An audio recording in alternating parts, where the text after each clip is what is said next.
the time. And then, oh, guys, I got to show you this. Okay, hold on. I got to show you this. Hold on 1 second. You got to show it to you. You gotta show it to him. And do you think you'll have like a ATV or something before we get there? I think so. Do I think we'll have an ATV? Some kind of RTV? Yeah, some kind of trail. Oh, yeah, I'm sure we'll have something. Yeah, you think you'll have We should a get TV when we get We there? should get a real. I think I'll have I won't have a TV though. Oh, damn. That's the only thing. I will not have a TV. Cameron, we should get a real soccer ball. A real soccer ball. Yeah, so you don't have to play imaginary soccer. I actually do have one now. Yes. Dude, and set up a goalpost. Yeah, That's what I was thinking too. The only thing I'm not sure is if I have enough space for us to play. One net. He's fucking around, right? Drake, unmute yourself. He's got so many acres. Like, I don't have enough space. Oh, but you know what I was also thinking would be cool is to put like a half basketball court with like I'd love that. Those net thing. You know that what's that thing you shoot the ball into? I hope. Anyways, I'll show you later when I find it. But I brought the guitar out. Like it was like one of the first few days after we moved in. I brought the electric guitar and the amp outside on the front patio. Basically, the last owner, they took the garage and then like they took all the walls down, so it's kind of looks like a carport. Okay. But it doesn't look like a carport. It looks like it's just part of the house. Like it doesn't look like a carport per se, but that's I guess the closest thing. And you'll see when you get here, but it's like it's basically a front patio, and there's the front door. Well, it's actually not the front door; it's the side door. But we have like a couch there and everything. So, anyways, I had the guitar out there, and I was just playing some little like riff. And then Max was throwing ice because they love to play with ice. So he was like throwing ice in the truck. And so I'll show you the video later. It's so cool. But like I'm playing this little punk riff thing on the guitar, like and then we froze the water crystals, and it was beautiful. No. And Max was like yelling. He was like going, "My dad says throw ice at the truck," and he's just like making this up, and he's like saying it over and over, like with different rhythms and stuff. Like while I'm playing, he can sing like like lyrically with rhythm and so forth. It's really cool. That's cool. But anyways, it was so funny because he just like spontaneously started singing that. So now whenever I get out the guitar, I'm always like, "What do you guys want to play?" And they're like, "My dad says throw ice at the truck." And then like they sing that song that they made up, right? And then they change the lyrics. Sometimes they'll say, "My dad says, I don't know what he says." And then like they just like make up their own stuff while we're playing. It's so cool. That's awesome. So we got that. Music stuff. What else? I mean, we've got the ponds, obviously. Oh, and I'm gonna get a little John boat, like a 12-foot John boat to go in the pond with. Dude, I'm excited every time I go over to your place, but now I'm like really fucking excited. No, dude, this is next level. I know. Level. This is like, yeah. you know what David said the other day in the chat about like what you're creating with just with Technotutor, with the property, everything. It's like, this is what, and I know you say this all the time. You've been saying this for years, but like, this is what we want for every family to have. Right. It's like, and it really is, isn't it what every family wants? Is like space to yourself, your family together. Like you don't know you want it, and sometimes, and then you see it, and then you get it or whatever, and then you realize like, oh, I mean, It's really cool to work on something for so long, and to imagine it and consider how it's going to be, and then you're actually doing it. Wow. Like going out this morning. And the past few mornings, like with my fishing pole and just fishing for like 20 or 30 minutes, catching a fish, letting it go, coming back. Like I was imagining that while we were, because it's stressful selling a house. You probably know, like buying a house, selling a house, like all of the negotiations back and forth. And then they want this off or this, whatever. And then you're like, something happens and you think you're going to lose it. And like, it's just, and then also when we sold our place, we put this under contract. We sold our house. And we were going to take the money from that to put to this. And so we didn't have anything else lined up. It was like, it's not that we couldn't have rented or something somewhere, but it's just, we weren't, it was like, we're going all in.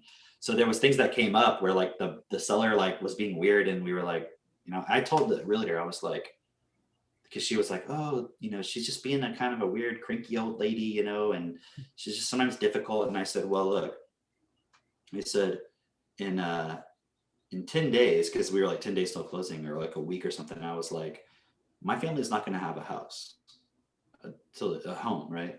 I said, so is it acceptable for you or anyone else to say, well, she's old, so she gets to just push everybody around? She was like, well, no. And I was like, all right. So then, you know, and I basically directed the realtor to go and say what I wanted them to say. Right? So it's just like, because like they were trying to hide behind that, you know? And I'm like, I don't even know if it was actually the seller being cranky. It might have just been the realtors trying to get more out of something or whatever, you know? Yeah. But I'm just saying, you go through stuff like that, you know what I mean? Yeah. And anyways, so the whole time I was like really looking at, you know, being able to wake up in the morning and go sit near the pond and go fishing. You know what I mean? That kind of stuff. To be honest, I don't care that much about fishing. Like I grew up fishing all the time and like hunting, but it's not something that it's like, I just love to fish. It's just fun. It's like, it's cool. It's like relaxing. I'm gonna do it for 20 minutes. I don't want to go fucking necessarily all day, all the time. Like that's not, you know, something, some people like that kind of stuff, but it's cool. It's just a simple example of focusing on something and then when you're imagining it and then actually being able to do it. It's really cool. But the other thing too, that this has supported me personally with is doing a lot more physical work. Because that was something I used to resist a lot. Huh? I was going to say, you're doing a lot of work on the property because you're showing the progression of it, right? And I'm like, man, this must be so different for you compared for what you doing before. And like, if I was more, well, actually, I don't know what I was going to say. I could be showing a lot more, you know what I mean? But I'm spending more time working than taking, I do like to take pictures, but I could be like videoing it and showing you all the progression, but it's like, I'll just show you the end result, you know what I mean? But I do try to take some, you know, pictures and stuff and show everything, but like you should have seen like this. So we have the barn. I call it a barn. It's really a shop. I don't know if there's a distinction. I think the distinction is whether you have animals in there, I would assume. But it's really a shop, like it's concrete floors and it's more designed for like, you know, working in there and so forth. But on the outside, it looks like a barn, doesn't it? It looks like a barn. Like you wouldn't know necessarily, but I think people just call them shops. I don't know.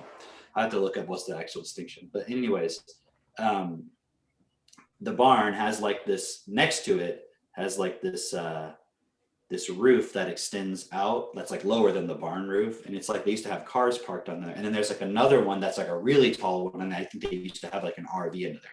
So basically they have like a real actual carport off of the barn, and then a taller RV one, and that carport, which is, it's probably like the same length as the barn itself, just going the other direction. It's pretty long. It was like packed full of like old lumber and like sheet metal. And then all around the sides of the barn on the ground, there was like stacks of sheet metal. And then like there's another smaller shed, which it looks like it's set up to be sort of like a stable or something. The floor was all rotted out, like the wood inside. And then there's like other little, not rooms because they're open, but they're like sort of like stable kind of style sections of that little shed. And it had all kinds of like lumber and sheet metal and like, and then in the barn, there was all these like machine parts, like little, I don't know what they were exactly, like motors or something, like just tons of them. They're pretty heavy. And so I pulled all of those out, and it was just, it must have been like a stack like this big, just of like these machine parts. And I guess the previous owner like worked on something. Anyways, so I had these guys come and help me. He was like building transformers or something. Anyway, so I had these guys come and help me like pull it all out. And then one of the guys, he helped, well, they did most of the work. I was helping them a little bit, but they took a lot of it down near the ponds, the wood, and just burned it. And then the metal, they're hauling away. And the reason I brought it up is because like that whole carport thing was just like stacked full of wood, and now it's all gone. And it was cool because Katie was like looking at it going like, wow, like you did that. Because that was something like when we first moved in, we were like, I was looking at it when you guys were showing. You can't use that area. I was like, oh, yeah, it's like you can't use that area. It's just a bunch of fucking wood and metal. yeah, plus like we don't want the kids to go near it because there can be snakes in there, all kinds of stuff. And it was just like, but then within a day of getting everything set up, it's done. You know, and I did some of the work myself, but more of it, I was doing other things while they were doing a lot of it. But things like that, where like I spent all day, I think it was yesterday was Monday, like Sunday, and then most of Monday, like sort of directing all of that. And then just, that was pretty much what I focused on, other than like other things that we had to do. Right. Yeah. Like the parenting call. I help direct all the processing that we do on like on the 5th and all that kind of stuff for TechnoTutor. And so I still do all that stuff, but then it's like doing these kind of things out here physically. It's like a different thing. And like when I went to the Destiny Farm in 2010, it was kind of like the same thing. Like they were always repairing the fence. They had like these poles and you had to like put the fencing on it and like some other thing. I forget exactly what we did with them, but dude, it's hot here, but it's not South Africa hot. Like it was hot there. I mean, it was fucking hot there in South Africa, man. I was just like, ugh.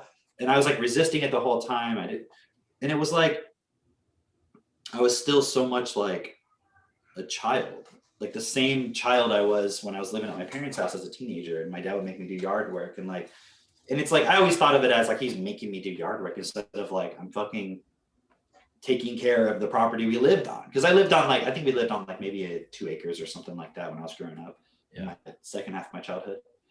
But I never saw it as like I'm taking care of something that's mine. You know what I mean? So here it's like we're taking care of the property, you know, and there's so much that I can't possibly do it myself. So you understand like leverage, and having a business, you can pay people to do stuff. Do you know what I mean? Like I have a guy coming later to mow everything.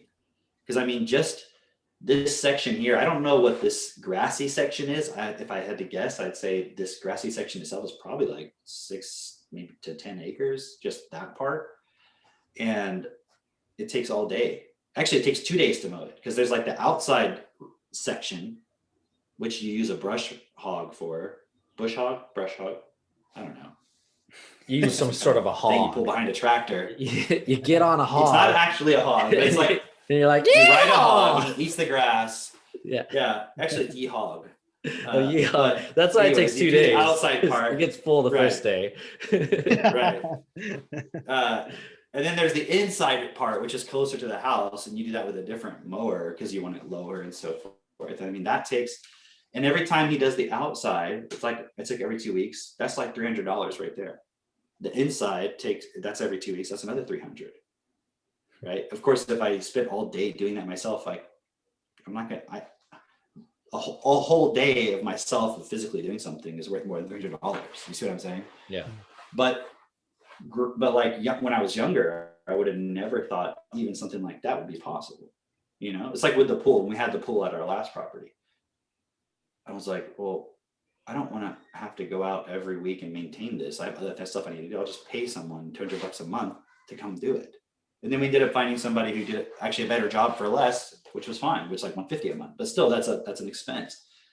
And in the past, when I was still working for money rather than building a business, it was like I would think about those things and like, oh, can I do it? It's like now I don't even think about it. And that doesn't mean we aren't still growing and we have a lot more to do, but you get to a certain level where, oh, you know, I was just thinking about this yesterday, because I was just kind of like walking around, and I've been working all day, and then like the kids were wanting me to play, so we were like playing, just kind of walking around and stuff, and I just felt really good. You know what I mean? Like just genuinely like, I wasn't like elated. It was just, I felt good, right? Yeah. Blasphemy. Kind of relaxed. I felt kind of relaxed. And I had this realization. When I say realization, I just mean it's like a thought, right? And I was like, oh, I remember like, I think it was probably like 9 or 10 years ago when we did ecstasy, right? And I never was like a club person. We weren't like going clubbing or anything. We just did it like one time to see what kind of support it could give you, right? And I remember when we did it, and I had this feeling of like, it was like this, like I've described it before, as sort of, I just felt like it was like wind blowing through me. And I just felt like very light and like very just relaxed.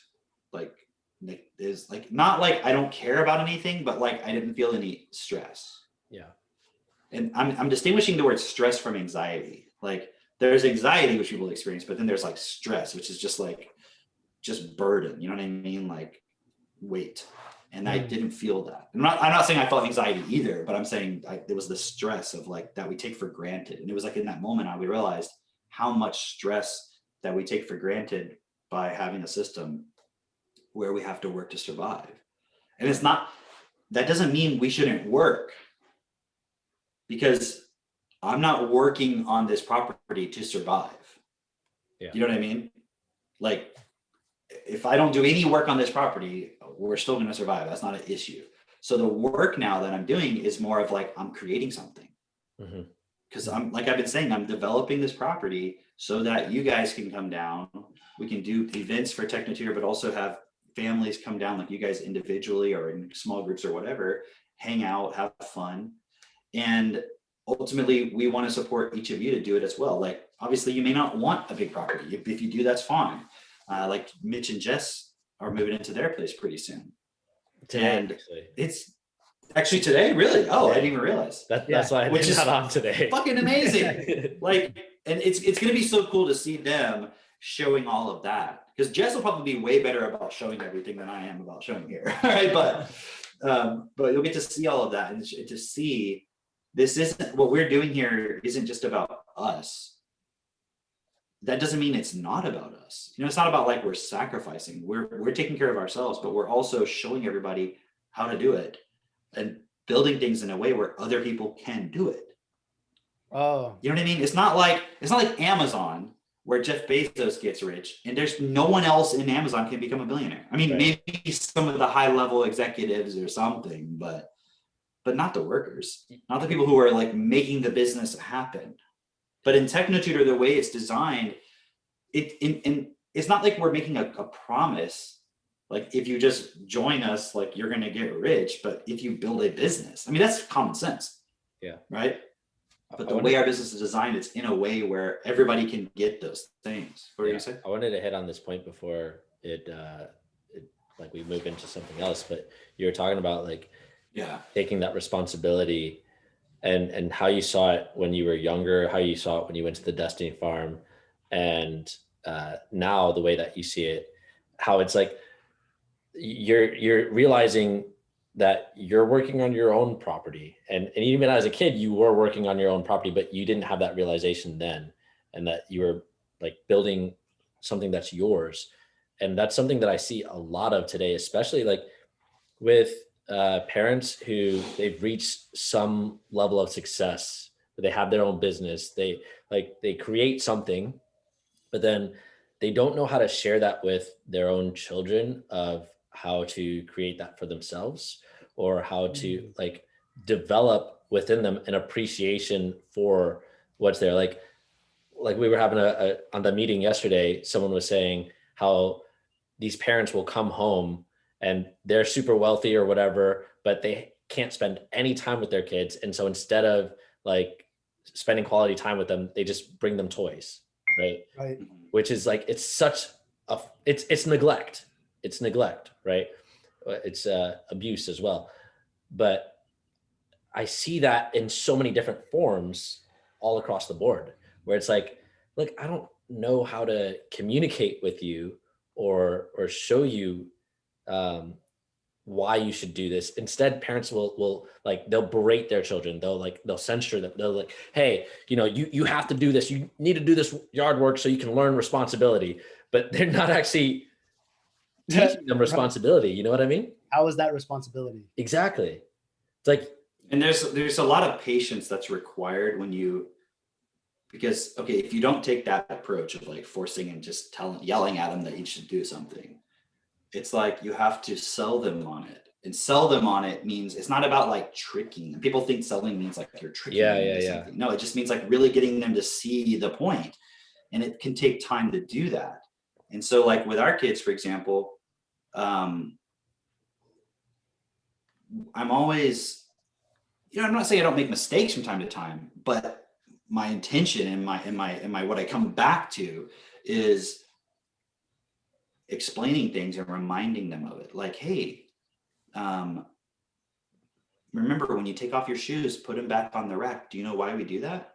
Why is that best, or is it best to leave them on the ground? Why is it best not to leave them on the ground? Well, somebody might trip on them, or I won't be able to find them. Exactly, right? Those are your things. So let's take care of them, right? Okay.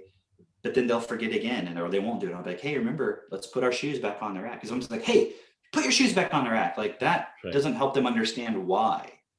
They might do it because they don't want you to yell at it anymore, but they won't do it when you're not looking because the stimulus or the whatever you want to call it isn't there anymore. The motivator. So it's like, well, I'm not doing it for myself, And another thing I wanted to mention based on what you're talking about is like when I was a kid, the major difference between, because we had a little bit, it wasn't like a major amount of land, but we lived slightly outside of the suburbs, but still in a suburban area. It's just we were in a place where it was like rural, but not really. It was like right off a major street. It was like an undeveloped piece of land that was right outside the neighborhoods. It's kind of hard to explain, but there was like a property there, and my parents got that property, and it was like maybe, like I said, 2 or 3 acres. I can't remember exactly because there was the house, and it was like a pretty nice size house. There was a pool, and then on the other side was the rest of the house, which was like a small apartment.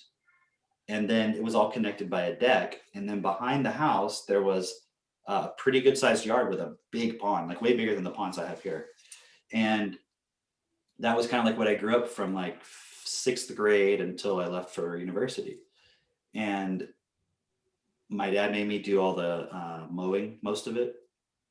And I wasn't allowed to use a riding lawnmower. He did the riding lawnmower on the parts where it was like just like way too big. But I did a lot of the mowing myself, weed eating, stuff like that. And I had to clean the pool, things like that. And I didn't really like doing it. Obviously, it was hot. And I would do it, but within myself, it was like I didn't want to be doing it, and I didn't see the value of it. And what I want to clarify on that point is the major difference between now and this, because I didn't have anybody explain anything to me. It's not like suddenly like somebody was telling me, hey, Cameron, this is your property. You should take care of it. So what changed? What changed was a lot of self-forgiveness, a lot of taking responsibility for other things, and then taking on principles, and then seeing if I want to live these principles, I have to do certain things. So for me, it was increasing my own vocabulary. And also a lot of the reasons why I was resisting work when I was a younger, like teenager, had nothing to do with the work itself. Because I'd go play soccer for an hour and a half in the hot sun and have a great time and be running the whole time. I played midfield, so I was like running back and forth the whole time. Yeah. So it wasn't like I just didn't want to be working in the hot sun.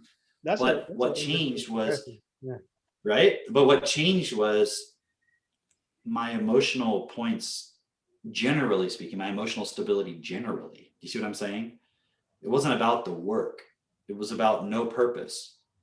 It was about having all of this need to have somebody else make me feel good about something. There was so many points, like my whole process that I've walked so far. And I can see the result of that is I can be here. And it's funny because I think there's a certain degree where Katie is surprised. I can tell, like when I'm talking to her, she's like, wow, like you already did all that? Like, whoa, you already, like, I mean, I had the weed eater and I cleared out all the tall grass in front of both ponds because I wanted to be able to see the ponds and I wanted to be able to go fishing and I wanted the kids to be able to walk up to the pond and not be like, hey, there might be a snake in there. So I took that, I went and bought like a pro weed eater and I fucking took it all down because the other guy was going to take too long because he was doing the mowing and stuff. But what's really cool about it is now that resistance isn't there, I'm like, oh, look at this fucking badass weed eater. And like, how do you change out the spool? And like, okay, what kind of hearing protection should I get? And I'm like getting into the whole, you know what I mean? Like the fun, the thing that you would apply to soccer. like the stats and the cleats and the, you know, like the different types of gear and everything, right? Yeah. You just applying that to something else, but there's a purpose behind it, right? So like there's that aspect in it. So it still can be fun. That But point of purpose is really cool because like well, okay, first off, a lot of kids, well, parents don't even have a purpose. They don't know how to give their kids a purpose. They don't know how to direct their children towards purpose. And even when they do, the purpose is founded on some bullshit, you know? Like I remember as a kid for myself, I was always like encouraged, like, you're going to do good things in this world. You know, you're going to help a lot of people and bring them to Jesus or something to that effect. Right. And I remember like really believing that as a kid and really like enjoying that and having that like, yeah, I'm going to do something awesome. I'm going to be a pastor or something like that. And then as I got older, becoming really disillusioned with like the whole church and everything, and just like, wait a minute.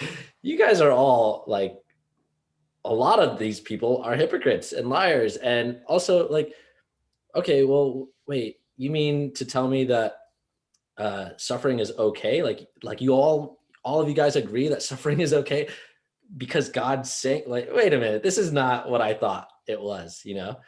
And really like I think it's tough to buy into that stuff if you're intelligent. Should be, right? Like if you can actually see through it, why would you buy into it?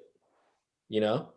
Mitchell posted real quick. Mitchell posted this picture on his story of like it's like a dude, like a cartoon drawing of like a dude sitting on the bench, like a park bench with like Jesus. Yeah.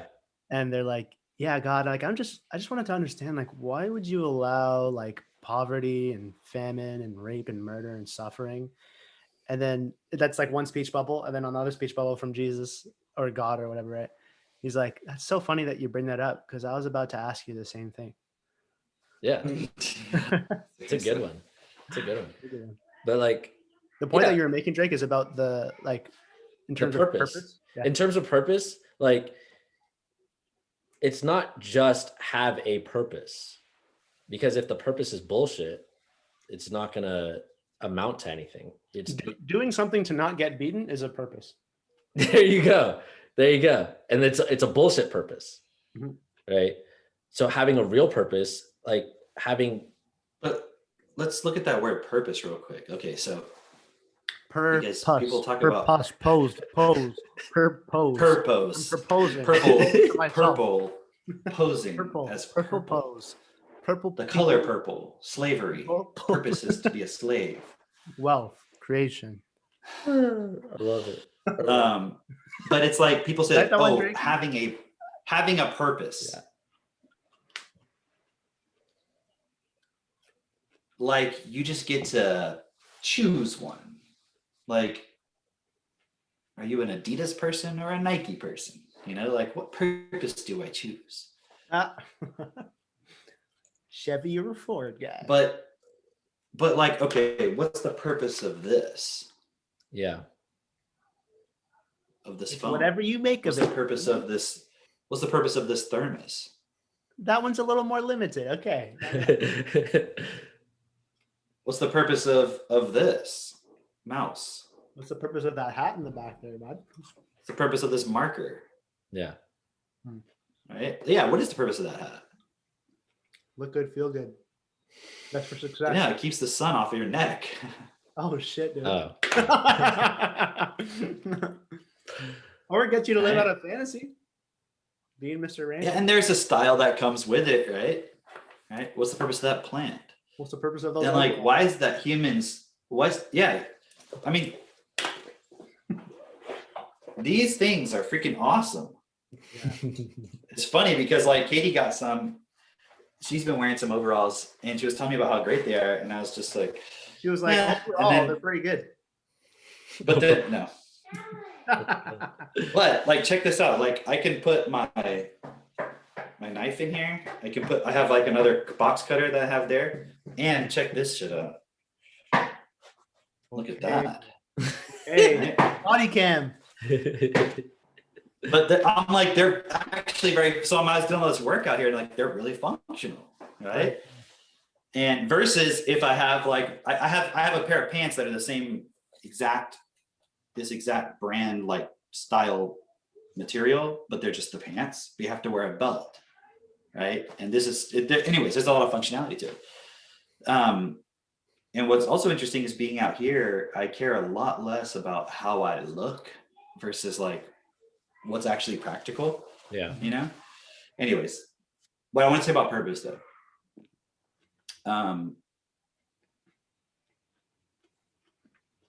It's like, what if we are designed for a purpose? When people say like design, you mean like, oh, like you mean like God created you? I mean like, okay, let me ask you a question. Does this pen have a design? Yeah. Right. Does the human body have a design? Yeah. You don't even have to believe who designed it, whether it was evolution, God, the Anunnaki, some fucking elephant with 30 dicks. I don't care what you think designed it. Oh yeah, 30 Dick Alley. But it has a design. That's a good point. Right? Yeah. So if it has a design, isn't there already a purpose built into that? And I don't mean, oh, the creator decided the purpose, that you don't have to believe in it. You know, but it has a certain design. It has to, by nature of its design, which is the problem is people have, I think because of the connotation with intelligent design, they think that design implies there's some external authority figure who is trying to decide for you, and therefore you have no choice. Yeah. So they react to the word design. But like a design means the way something is structured. Yeah. Right. And you can't say a human being doesn't have a design, because every time a child is born, they are all the same. I mean, you might have different skin color, eye color, hair color, basic things, but it's all pretty much the same design. I mean, it is the same. It's actually the same. It's like all guitars are the same design. They have different styles to them, but it's the same design. You got strings, you have pickups, you have tuners, and you pluck the string, and then that's the design of a guitar. They're all fundamentally the same. When you were saying earlier about like, this is what every family wants, even if you don't know it yet. It's like, what I was thinking of in that moment was like, you can take an elephant and put it in the circus, right? And feed it all kinds of food that it likes, you know, like watermelon, or I don't know what elephants eat in the wild, nuts, you know, watermelon. Probably not watermelon, but I'm thinking it's not watermelon. I think elephants like watermelon, and I'm thinking pretty it's sure probably Chick-fil-A. So you can feed elephants all the Chick-fil-A that they want, right? But in reality, what an elephant actually wants is that freedom to roam and like live outside and you know, enjoy life. You know, does it want that? Right. No, or is it's a good part of its design that's roam also around? That's what I'll. And therefore, if you restrict it and put it outside of its design, it's going to suffer. Yeah. Okay. So and it may not know why. Yeah.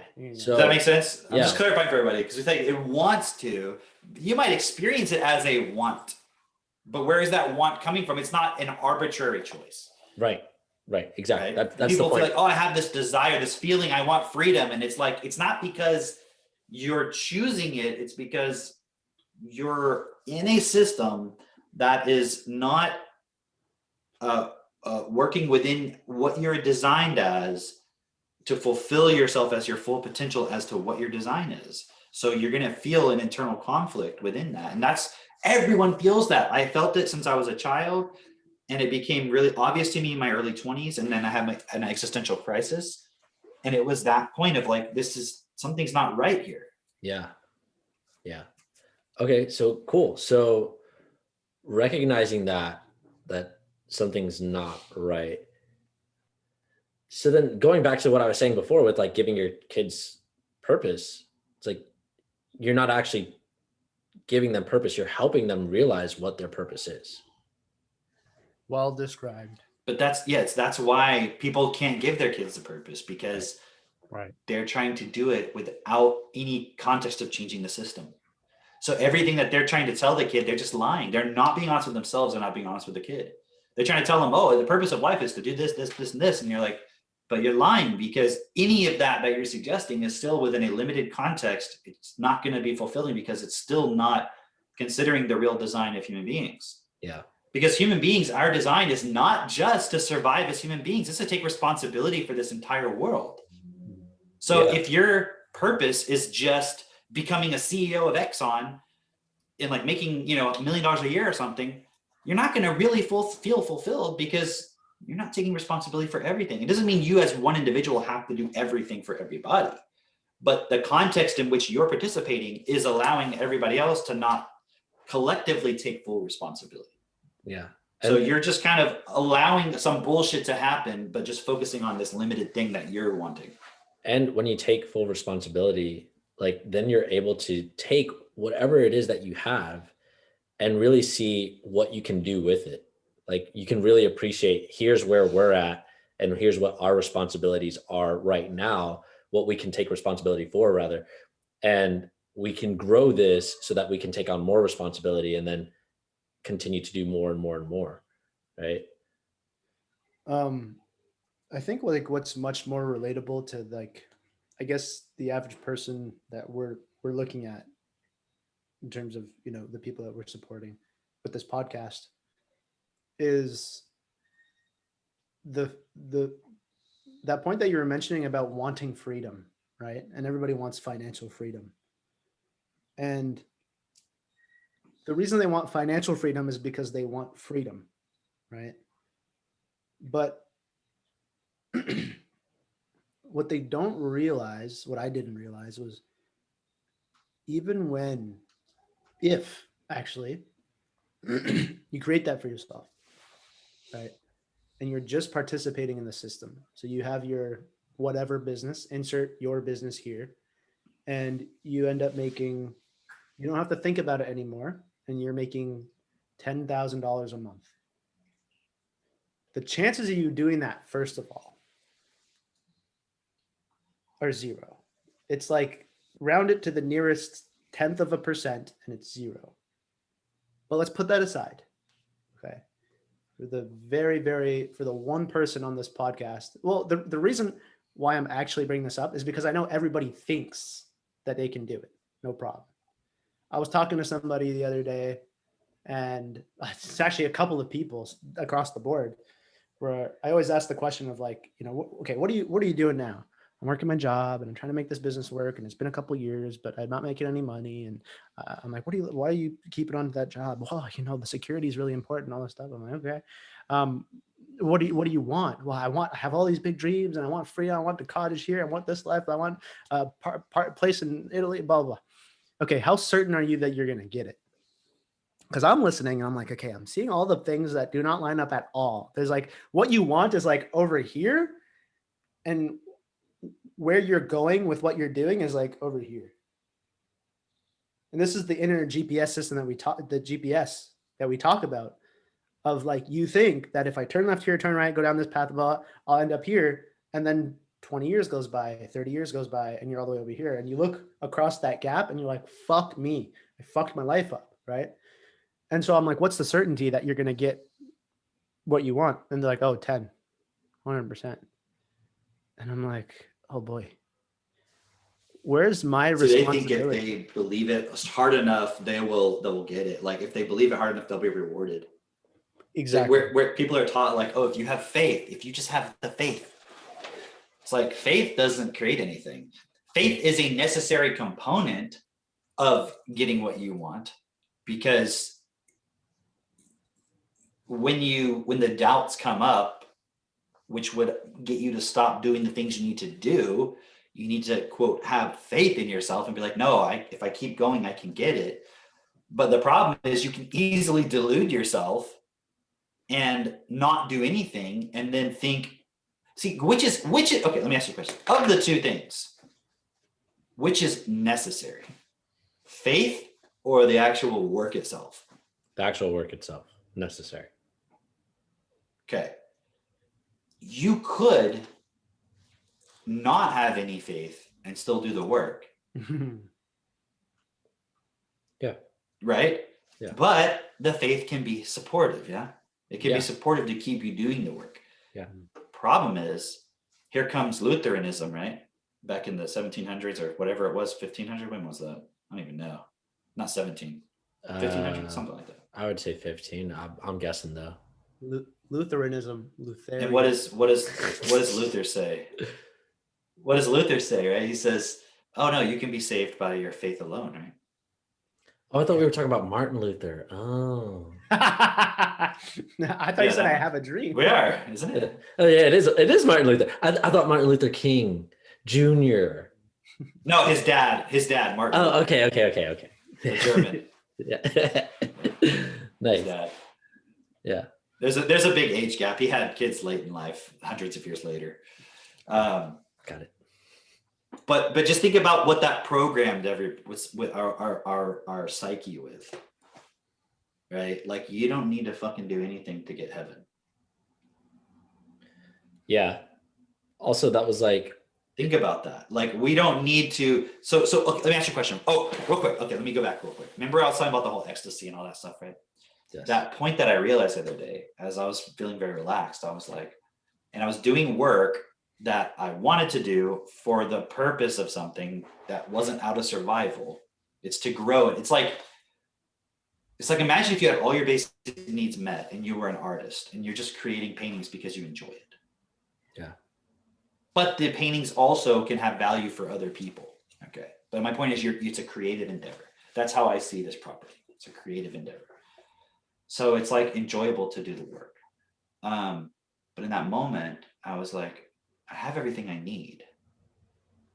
That's why I feel so relaxed right now. Do you see what I mean? Now, that doesn't mean that stresses aren't going to come up, because I'm not going to stay where I'm at. I'm going to expand more and go more and take more responsibility. Right? So I'm okay. I'm not chasing that feeling. You see what I'm saying? It comes. It's like, oh, I don't feel that stress anymore. Interesting. Now, do I go, oh, I'm going to hold on to that. I'm not going to go and do anything else. No, fuck that. I'm going to go look for the stress. You see what I mean? And then what happens is, take another level of responsibility, that feeling will come back most likely. If not, that's okay. Yeah. But what it does show me, see, the reason I'm not chasing it is because I don't deserve it. Somebody says, oh, that sounds like you feel guilty about something. No, I don't feel guilty about anything. But there's people in this town who are in total fucking poverty. Because they don't have a high vocabulary. It's like this guy was here the other day doing some work for me, and he was like, there's only 4 things that's going to happen to a man. He's going to be born, he's going to make excuses, he's going to suffer, and he's going to die. There's only 4 things that's guaranteed to happen. Damn. Right? And I was like, talking to him about that, right? What were you saying? Yeah, I totally agree. 100%. Right? There's more context to it, but my point is, like, that's vocabulary. And the guy works for the county, and then he's doing some extra work for me, and he just works. I don't think he's married. I'm not sure if he's married or has kids. I don't think he does. Right? And that's it. And he's still broke and doesn't have all the things he wants and makes excuses about it. And I bet he's like, these rich people, right? It's like all these people with money, like, all they care about is power and everything. And I'm like, it's not what I care about. Like, I don't care about power. Like, that's your limitation. But what's the guy's main problem? He's like 58, right? That's his main problem. All that programming. No, but I'm saying he's so, like, all that programming and reinforcement and everything, right? And he has the evidence that what he's saying is reality for him, and so being able to challenge that is very difficult, because you have to now undo all of that. And it's just, you see the difference in the way people think about things based on their vocabulary, based on what they see as possible, based on what they know how to do. Mm-hmm. Because you might be really good at carpentry work, but you don't know how to build a business. Right. You know? And the thing is, I want to create a world where the person who's really good at carpentry work can also know how to build a business, but also doesn't have to unnecessarily compete. If competition supports you to create a better thing, that's cool. But if it's in a way where it limits you because you're having to unnecessarily put focus on competing, because what do most companies compete for? Market share. Yeah, Money. is it better product, or is it just the money and the customers? Yeah. And you can say, oh, it's the better product. If you have a better product, that's just the way it is. And if you get it cheaper, oh yeah, if you get it cheaper. How do you make the best product and make it as cheap as possible? It's not possible. You can't. You can't. You're gonna have, because the guy's gonna come next to you and he's gonna make it cheaper. People are gonna buy that, and they're not even gonna realize it wasn't as good a product. But then this guy's gonna go out of business, and now this guy wins. Yeah. Right. Amazon's the king of that. But what I wanted to add to those points was realizing that point of that reduction of stress comes when you get that financial stability. But that came from emotional stability.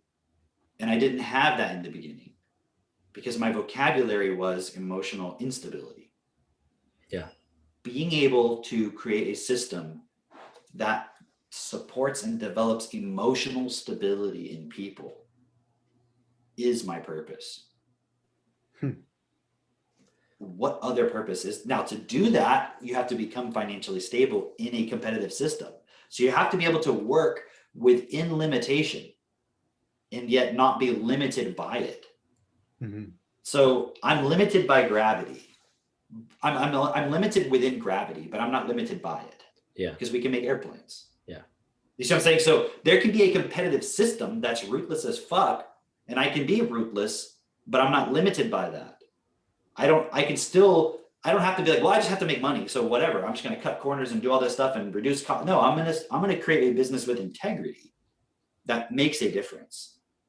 And I'm not going to just go the easy route, which is just be in the system and just you have to play by the rules, but it's like, what am I trying to say? It's like people think, oh, if you have a business, therefore you must be enslaving people and hurting people, and you can't be doing something that's best in that context. Well, the problem is if you don't do it within the context of business, you will have zero effect. Yeah. You can't be an artist, make art that tells everybody about equality and no one sees it. You see what I'm saying? So you're going to have to play by the rules of marketing your artwork, selling your artwork, exposure and all that stuff. The point is you have to play within the system, but your starting point as to what you're creating within it doesn't have to be you're just trying to make money for profit only. Yeah. That you're actually creating something. And the whole point of everything that we're doing is to create a system so that when children are born, like, you're not limited by some random fucking thing in terms of where you were born and who your parents were. Like, why shouldn't every child have the support to learn everything that they need to learn to do anything they want in this world within their purpose? And their purpose being to take responsibility for this world, isn't it? Yeah. What other purpose is there? How can someone say, my purpose is to be, like, whatever the purpose is? An airplane. If it's not, the starting point is not be an airplane. If the starting point is not take responsibility for this world so that your contribution is best for everyone, your purpose is invalid. So you don't get to just arbitrarily choose a purpose. Because if you do that, now, people say, oh, you're being a dictator. You're telling people what to do. It's like if I said to you, Asif, like, hey, if you eat that poison, dude, you're going to fucking get sick. You're probably going to die. Are you going to be like, dude, like, why are you trying to control me? Like, why are you just trying to control everything I do? I'm like, I'm just telling you, if you do that, what's the consequence? I'm not controlling you. You could still do it. So can you physically choose a purpose that's less than what is best? Yes. But I'm saying when I say you can't, there is no purpose, it's invalid. What I'm saying is I'm telling you the end result, what it will be if you do that. And the whole purpose of having a purpose is supposed to be fulfilled, right? And be happy and all that. Yeah. You can't get all of that to the utmost degree if your purpose is not aligned with what is best for all. And there's a lot of context people are not yet going to understand, but you need to know it doesn't matter what you think worked in the past for somebody. It ain't going to work anymore. If you don't, especially if you're exposed to these ideas. There's you know how we talk about like automation is coming, right? And it's here already, right? But I was looking for a way to explain this to people better. And I got this ad when I went to watch a video on YouTube. This ad just randomly came up, and it was an ad for being able to pick up a shift at any location. So literally, if you work like basically, if you work in fast food, you can work at McDonald's, and you could also work at Dunkin' Donuts, and you could also work at Five Guys. And like, you're basically just like, the app is telling you when a shift is available. And it's basically the same thing that Uber did to taxi drivers. I forgot what they were even fucking called. It's like job share. Exactly. Instead of a ride share, it's a job share. But like, okay, we see what's happening with Uber drivers, right? For one, completely destroyed the taxi market, right? Where people who had stable incomes from, that was their life, right? But then the other thing is, it's so saturated that literally no one, well, not literally, but virtually nobody makes money from doing Uber. There's a small handful of people who like, they can go out and, get consistent rides or whatever, and they're doing great.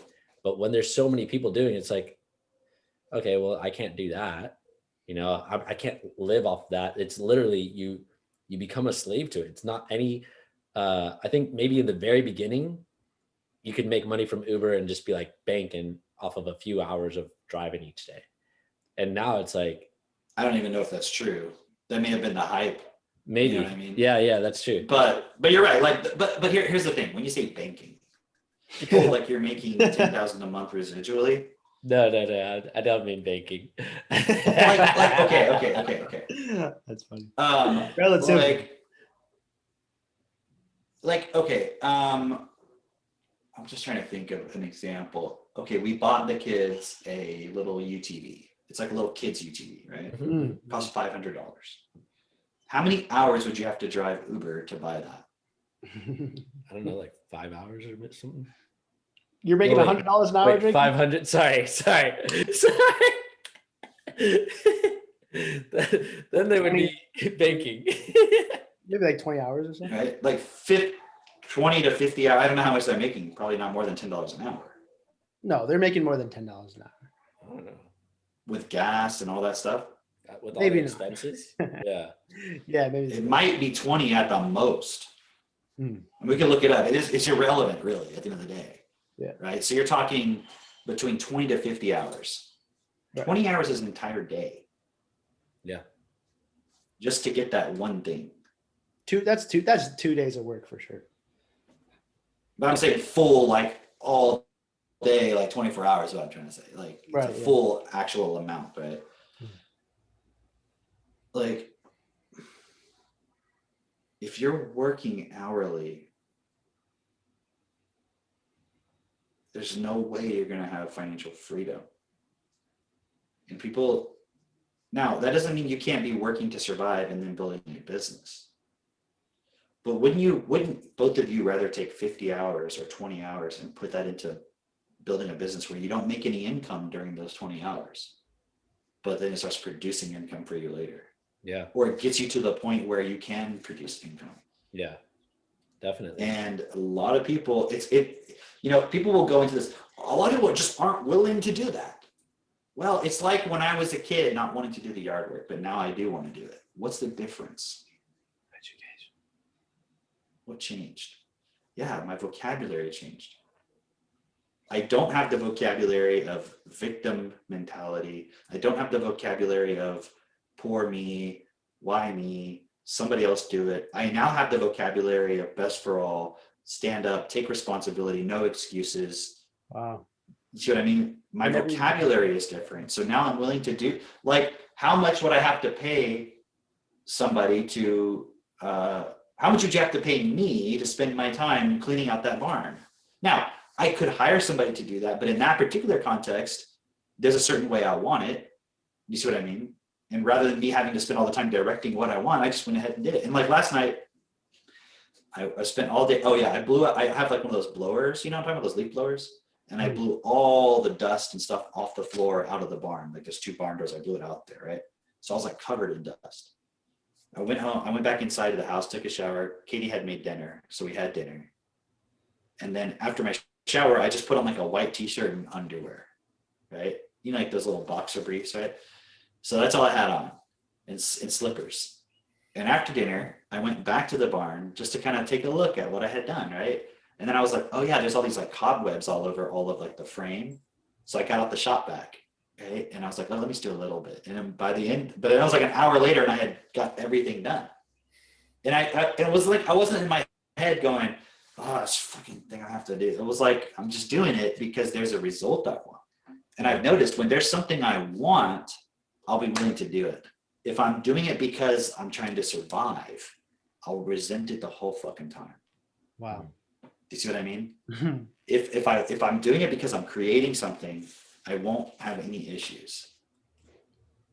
In fact, I'm not even listening to music or anything because my Wi-Fi doesn't reach out there and the cell reception sucks. So I can't even listen to my Spotify and I don't care. But if I had been doing like a job for, you know what I mean, for survival, I would have been like, I got to have some music to listen to or something else or whatever. Right, you see like the difference. And I'm applying that to when we say, oh, people are just lazy or they're just not willing to work hard. And it's like, I can spend 50 hours doing X or Y.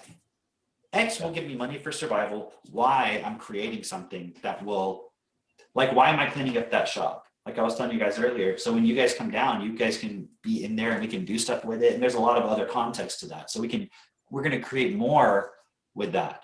Yeah. But when you go drive for a couple hours at Uber, how did that create more in your life? Because as soon as you spend the money you earned, what next? Yeah. Then you got to go drive again.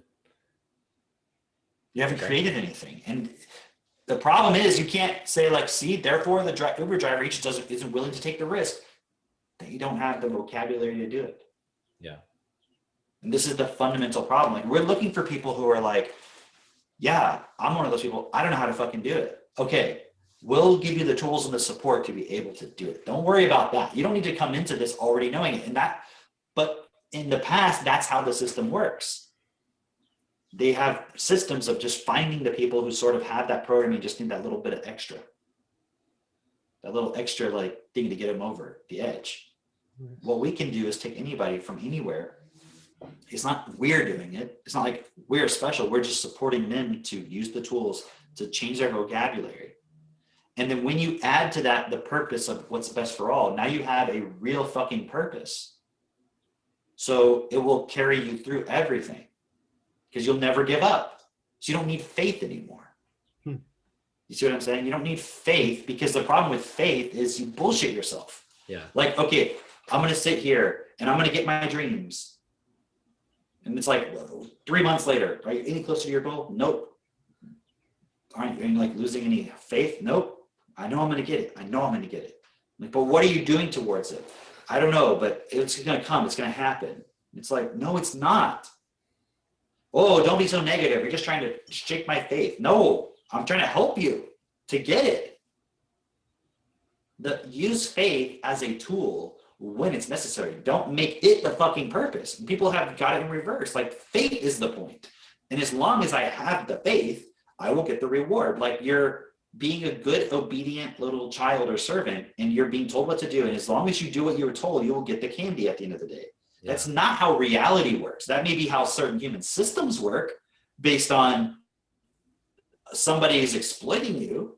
Yeah. But that's like the guy in the van. Come here, kid. You want some candy? Yeah, they're going to give you some candy after they fucking diddle you. Isn't that how our system works? They're going to diddle you your whole fucking life and give you some candy every day. Damn. Got him. And sometimes you don't even get the candy. That's the worst. Sometimes you don't even get the candy.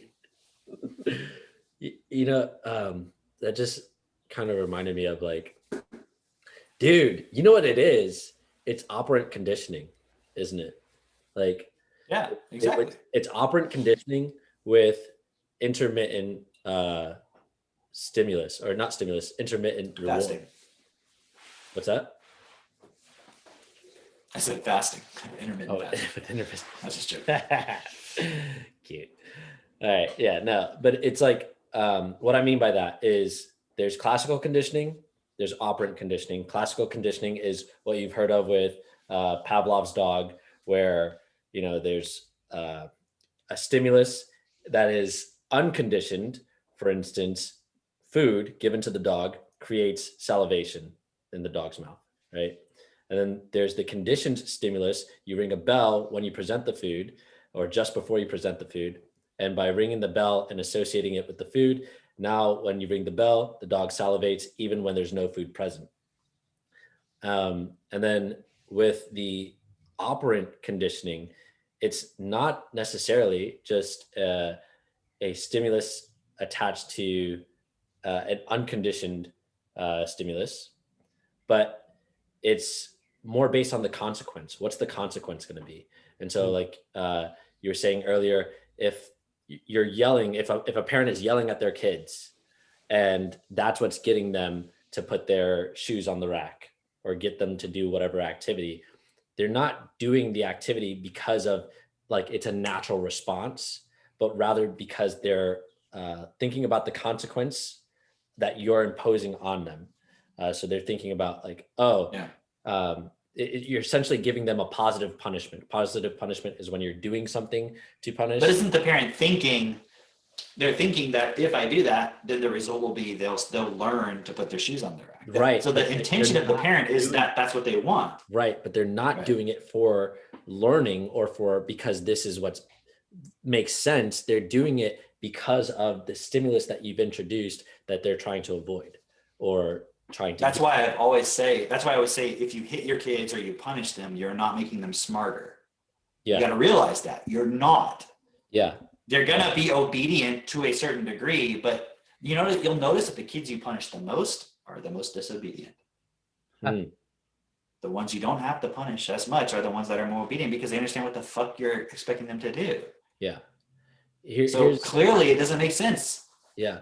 Here's the thing that I wanted to bring up with the intermittent reward is that like, I think most people would think that you would continue doing an activity so long as the result is the same, so long as you get this stimulus or this reward rather. Mm-hmm. So like in the example of operant conditioning, there's a pigeon in a box, it presses a lever or pecks at a wall and a treat comes out. They get some seeds, some bird food, whatever, right?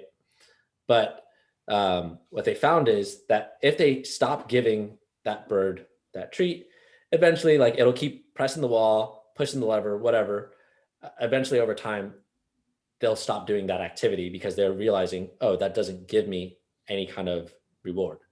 But when it's intermittent, when you don't know when it's going to happen, then they continue doing that activity long after, much, much longer, even when you're never going to give them another reward. They're just going to keep trying and keep trying. And that's the same thing that we see in, oh, fuck, this is good. That's the same thing that we see in like casinos. Right. So I think in a casino, you don't know, like you pull the lever. It's not like you do it 5 times, you get the reward.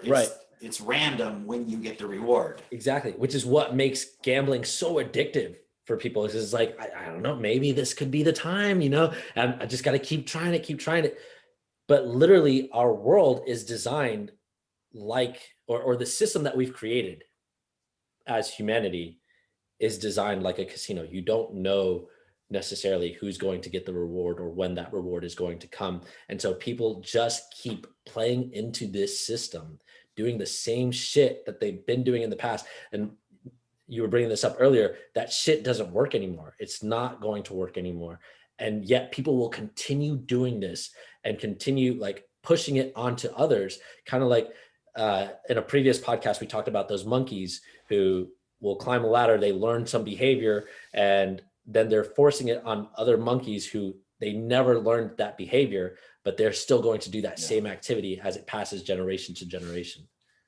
Dude, that was fucking good. Would a creator need that kind of system to be able to do stuff? How do you mean? A creator like Allah? Like if you're a creator, like a god, would you need to design a fucking casino system to get yourself to do stuff? No.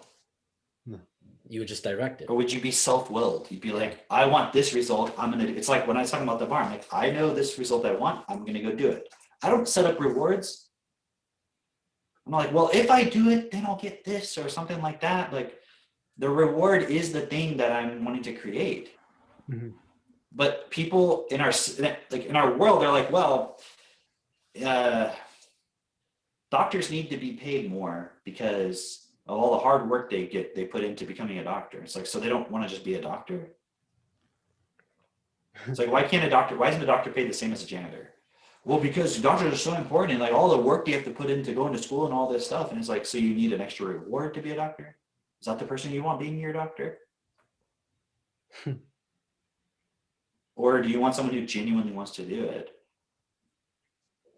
Yeah. If we had a system where everybody had what they needed, like their basic needs met, why would there be any stress around becoming a doctor? You just study, and as long as it takes you, you learn it, and you can be a doctor.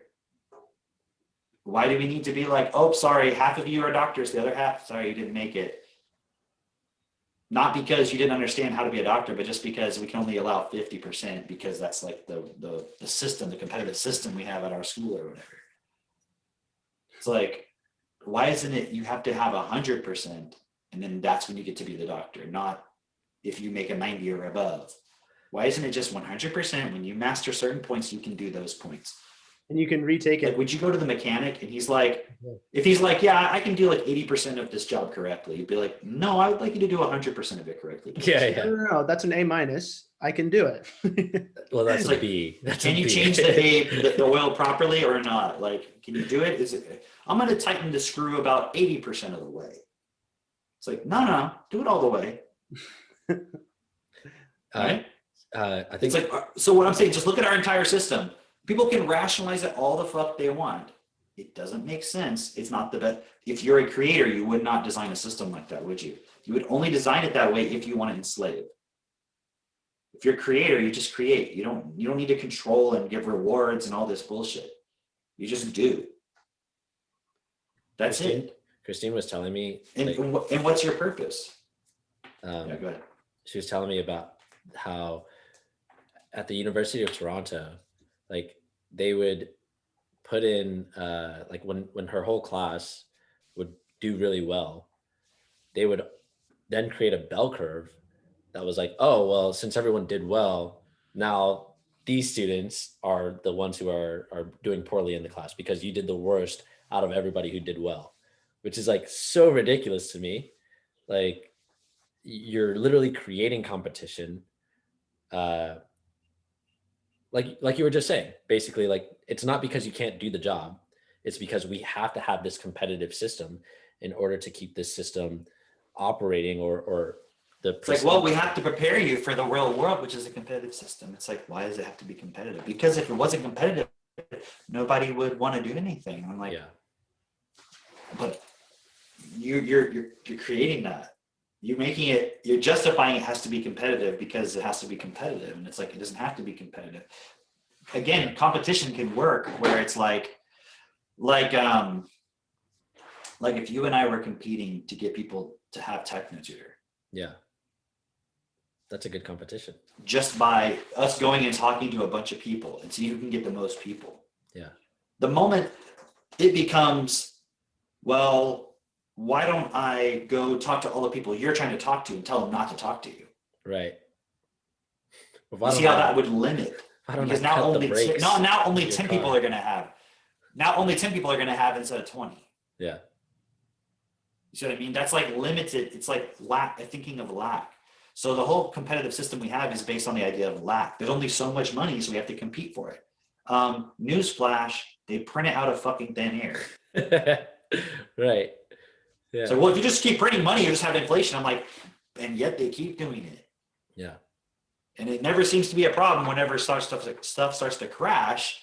And it's like, well, the banks need money, and so we're going to print money. It's like, so when they need it, you'll print it. But when the guy who can't feed his family needs it, you won't print it. Because that would cause inflation. Right. Yeah. It's like, well, but if you print money, you have to increase the price of products. Okay. Well, then things would cost more. Okay, print more money. Well, but eventually the economy would collapse. Why would it collapse? Because it's based The on only reason it would collapse is people are putting, right, because the value of it is not based on everybody having what they need. That's not the goal. The goal is somebody's trying to profit off of it. And when you have that kind of a system, it's a whole nother game. It's like a different dynamic where the crash is possible. Why do people think it's like if you have a family and you're here to support each other, you can't crash. If you're in a relationship where you're there based on feelings of love, can it crash? Yeah. 100%. So you can have a family. You can have a family, and think about it, like you and I, our relationship as friends and as colleagues, we push each other. Yeah. There's no crash. There may be times where it's like you feel bad, but you're back. Yeah. Versus a relationship based on energy. You go up, up, up, up, up, and then you have a big crash. Right? Yeah. It's the same thing with the economy. The economy is not based on principles that are best for all. It's based on energy. It's about some people getting lots of energy while everybody else suffers. So the crash affects the average person. If our relationship was based on energy, I don't think we would be friends like at all. Like we wouldn't make good friends. But that really also speaks to the fact of like when you're doing something with purpose, like out of, hey, we have the same purpose. We are doing what's best for all. We're creating a world that's best for all. And we're pushing ourselves to grow and be and like expand. What do most people who have friendships based on energy doing? They're just keeping each other in the same place, really. But aren't they just like, okay, we like the same TV shows, we like the same video games, we smoke weed together, like we play basketball. Yeah. They actually doing, so it's not about each other, it's about the activity they're doing. Wow, that's a great point. Do you know what I mean? Yeah, that's a great point. And like they're just using each other to hold that point in place. Yeah. They're like, but it's like, what if you didn't have that activity? Then what would you do? You couldn't be friends with them anymore. It's like, when versus like if you guys come down here, we can just hang out. Yeah, we've done that. Yeah, like we're not working, we're just hanging out, and like we're having a good time, and we're going and eating, and we're like we can sit and we can go have a meal, you and I and Asif, and have a great time. Well, before eating, yeah, right? No drunk. But you know what I'm saying? But like what I'm saying is we can just go and do something rather normal or mundane and have a great time. Yeah. We can also go do a podcast. We can also go get on a call and sell somebody something. We can do all kinds of shit. We could probably, you guys come down here and like we could haul some wood or something and we'll have a great time. I don't know. I don't want to test that one out. Get ready. I'm just saying, get ready for it. No, but do you see what I'm saying though? It's like versus if you take the average person with their friends and now you take them out of the context of what they normally do together, are they going to have a good time? Not likely. I mean, probably not. Like if they want to go do something else, you need a different group of friends to do that. Yeah, right. Yeah. Like, are your soccer friends going to go also do pottery class with you? Not likely. You see what I'm saying? Yeah. But all three of us, if we went and do any of those things, we're the same people, just did those three different things. We'd still be having this conversation while we're doing the pottery. Right. That's what I'm saying. The principles are still there. And that's what we'd always be bringing it back to. Yeah. So it's like the purpose of our friendship is higher than the activity itself that we're doing. Yeah. There's a reason we're together. With the point that Drake was mentioning with the operant conditioning, what parents, don't realize and experience the consequence of is if you're using fear to control a child, for example, the reason why a child wouldn't, let's say you say, hey, like, come on, keep your area clean, whatever. And they start doing it because they don't want to get yelled at. It's not specifically being yelled at that is the point. It's how they feel about it, right? And Cameron, you talked about this on some other calls and things like that, where the thing that we're actually afraid of is not, fear of rejection, right? If I ask whoever's listening to this, what's your biggest fear? What's your fear, right? Don't say spiders. I mean, like in going out on a limb and risking something to actually do something real. Even spiders. Even spiders. Don't get into the spider story right now. Snakes. It's like, but if you think about it, if you had a spider crawling on you, how would you feel? You'd be like, oh, it'd be gross. Like you're afraid of that particular feeling that you're looking. That's true. For, not the thing itself. And so or the fear of the feeling of getting bit or whatever it is. Yeah, that would be it. It wouldn't be gross. It would be like, this thing is imminently going. I'm just saying, depending on the thing, right? Yeah. It's like I can catch a grasshopper, right? Somebody can catch a grasshopper, like, okay, cool. But it's like, what about a cockroach? They'll be like, oh, hell no. No, like, not doing it. They're both just bugs. Maybe they're both just bugs. What's the difference? It's a feeling inside of you that you've associated with gross, icky, weird, yucky. Same thing with being rejected. Some people can go and get rejected, and they don't have that association of feeling bad about it, versus like what you were going to say is you have a feeling of, I don't want to experience that feeling of after being rejected, right? But we don't have that clarity, and that's why whoever listening to this, you might not be able to work through your fears because you're not realizing you don't actually fear somebody saying no to you. What you're thinking is, if somebody says no to you, then you're going to feel a certain way. And that's what you're trying to avoid. My point in saying that is, if we go back to the operant conditioning, it's like the child isn't specifically, if we're more specific, if we take on an additional layer of specificity, Drake's doing his Drake little smile and approval. Because I just thought of something more to go with it, but continue. The child is not actually afraid of the parent yelling at them per se, or the authority. It is the feeling inside of them that creates this inner experience of, they're going to kill me.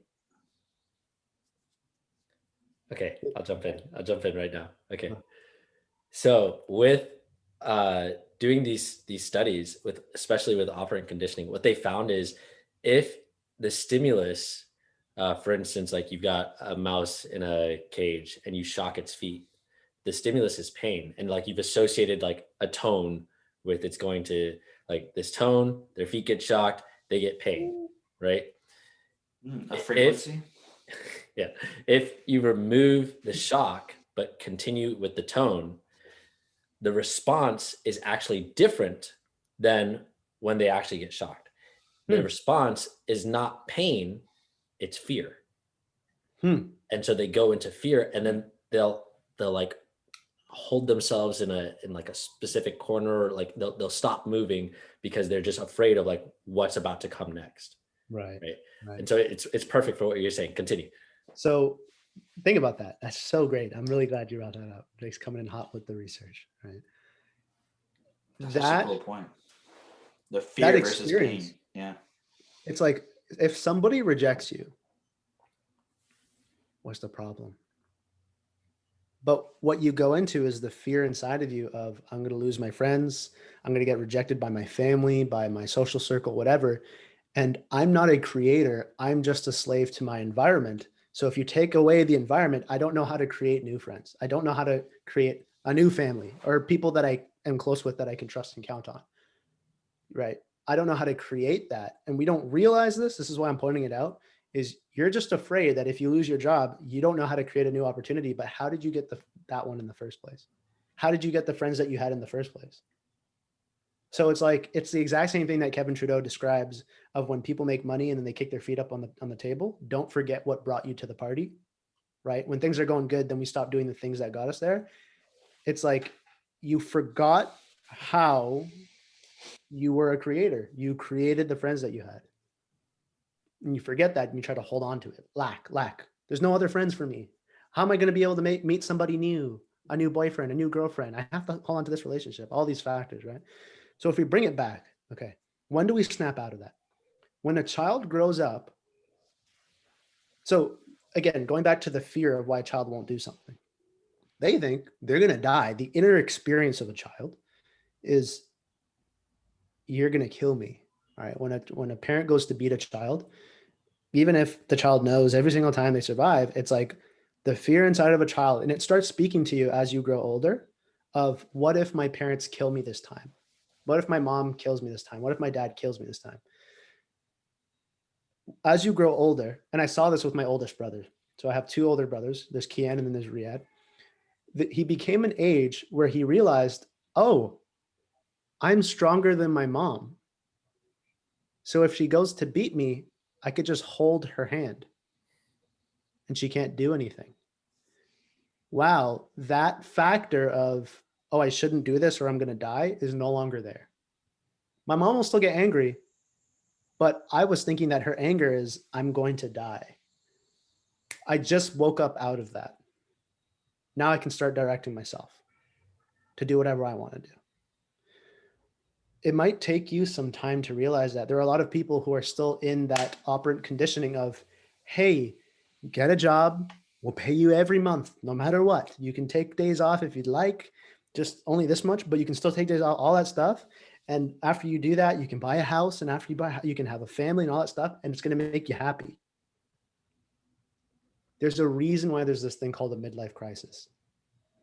And it's when you wake up, because you're not going to school, you're not going to get a job, you're not going to get a monthly paycheck because you want a monthly paycheck.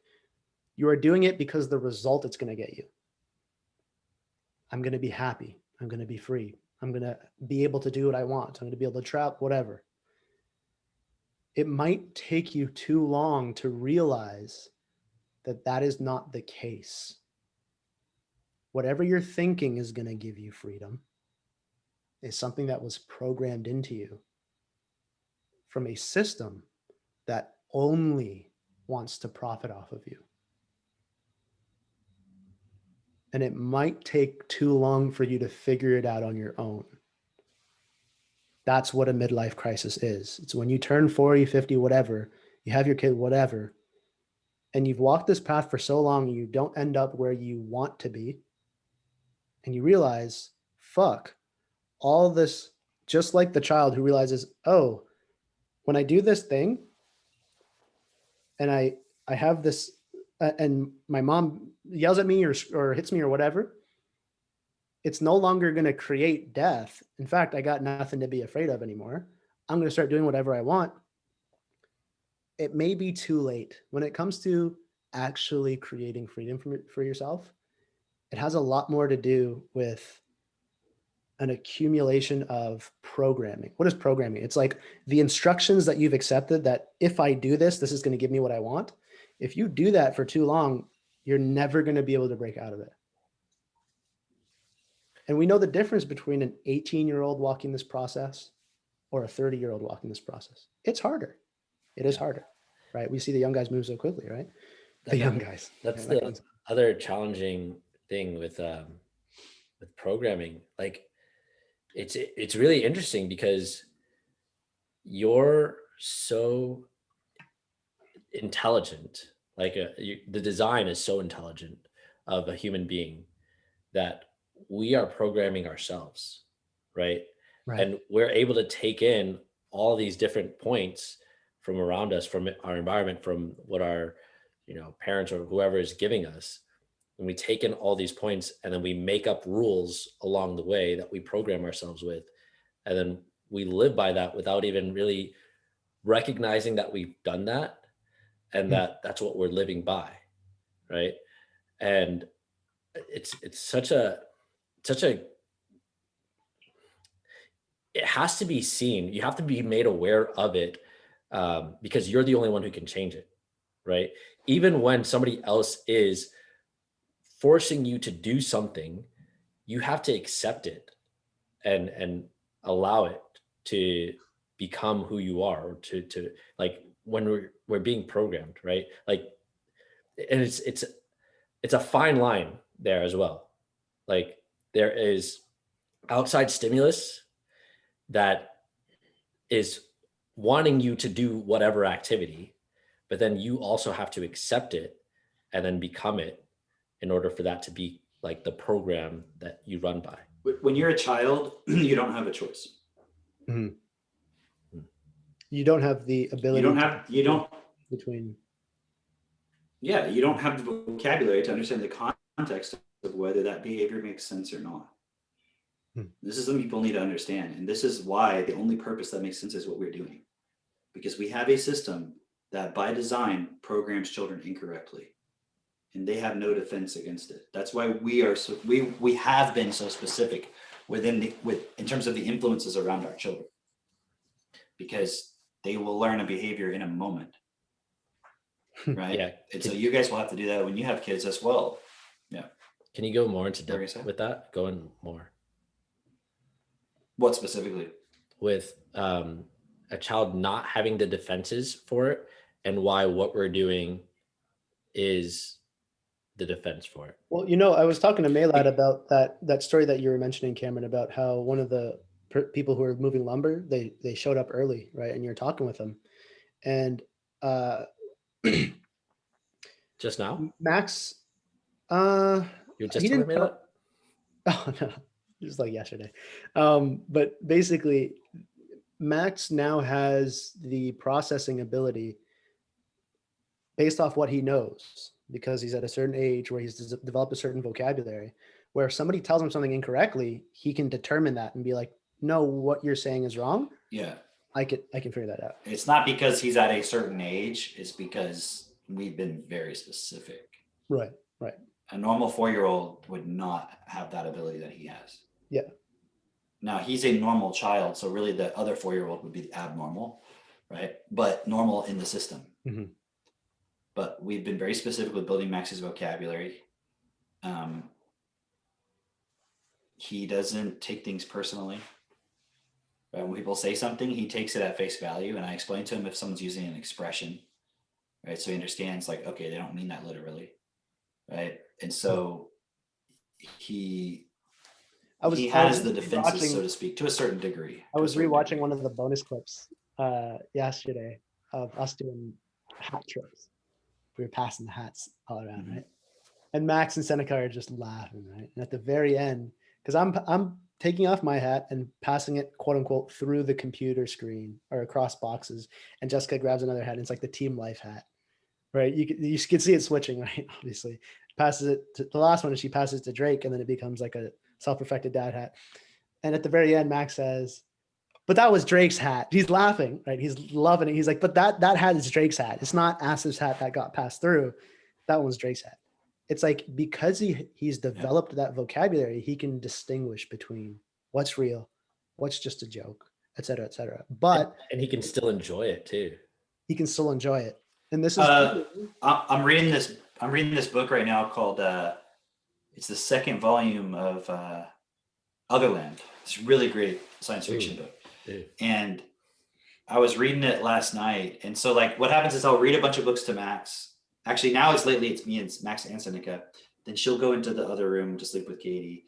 Max will stay, and I'll turn off the lights, and then I'll start reading my book with like a book light, and he'll just lay right here, and he'll kind of like look at the pages until he falls asleep. And I was reading it last night, and he goes, who's Orlando? And I was like, oh, it's one of the characters in the book. And he goes, is he just a character or is he real? And I was like, well, he's just a character. He's in the book. And he goes, is he in the story, is he real or is he just a character? Wow. That's cool.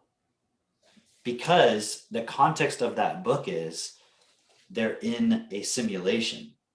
And so in the simulation, there's real people who are like, behind, in gear in the virtual reality, but also there's things called puppets, which are not real people. They're just computer programs that you're interacting with. And he was asking me, is that a real person in the story or just a character in the story? Dude, that's so cool. That's so cool. So he can even distinguish the difference between the fact that I know that guy's not real, it's a character in this book you're reading, but in the context of the story of the book, is he a real person or a character? He can even distinguish that level of distinction. Not bad. That right He's there. not even 5 yet. That is math. That's like, And he remembered the context of the book that I was reading. yeah. Do you see what I'm saying? To know that that was a relevant point in that particular book. That is like, okay, so I don't know, like, I think many people would like, this would just gloss over them, but that's math. That's what it takes to be good at math, is being able to organize those thoughts like that. Exactly. Right. Like, and I'm saying that specifically because I see so many people who are like, oh, well, you know, math is just not my thing. It's like, then you're having a problem with logic. And yeah, then that's called you're stupid. Yeah. Yeah.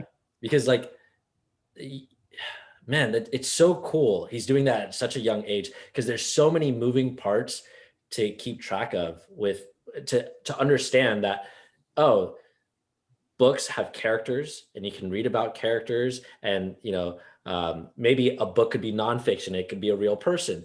And also within this story, I know that this is a fictional book, but within this story, there are characters, there are also real people, quote unquote, who are like actually in the story, but they're all. And somebody thinks, oh, wow.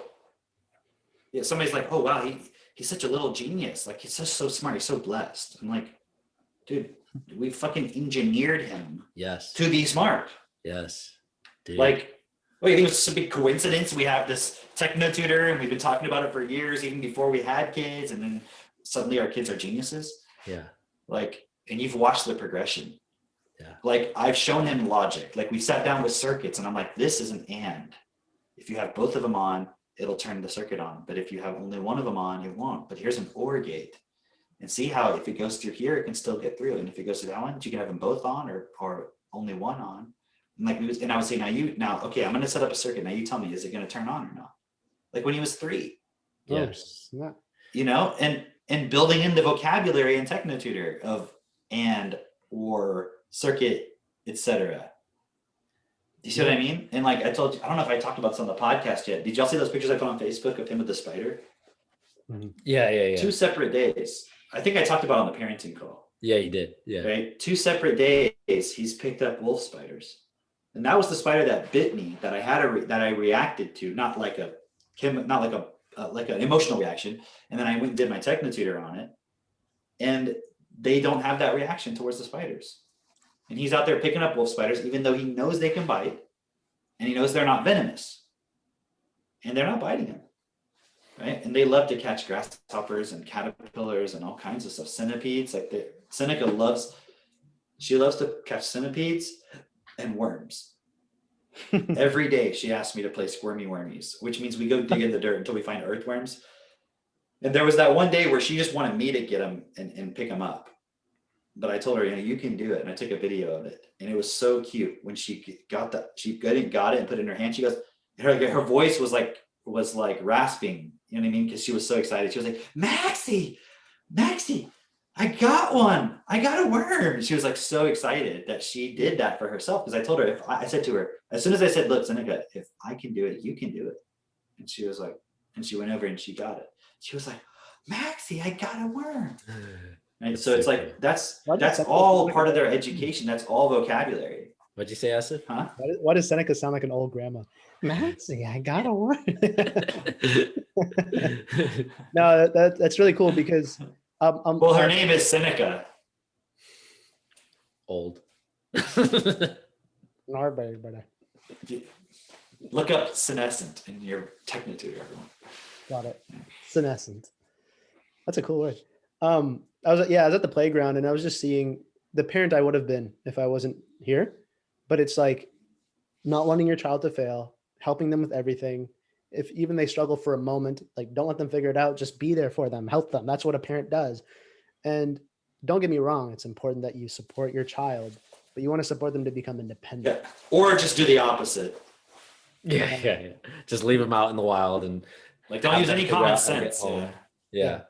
Exactly. They'll become Richard Branson. Yeah. And so the point with that is, you have to have a certain level of processing ability to understand the consequences of things. And I'll be honest, it's something I never even thought about, about, because I see, like, as you're speaking about these points of, basically it's about, for us particularly, it's about going from a boy to a man, maturing, right? Same thing for women, is going from a girl to a woman. And it's this idea of, are you a victim to everything? Is it always that you're doing things because you have to, right?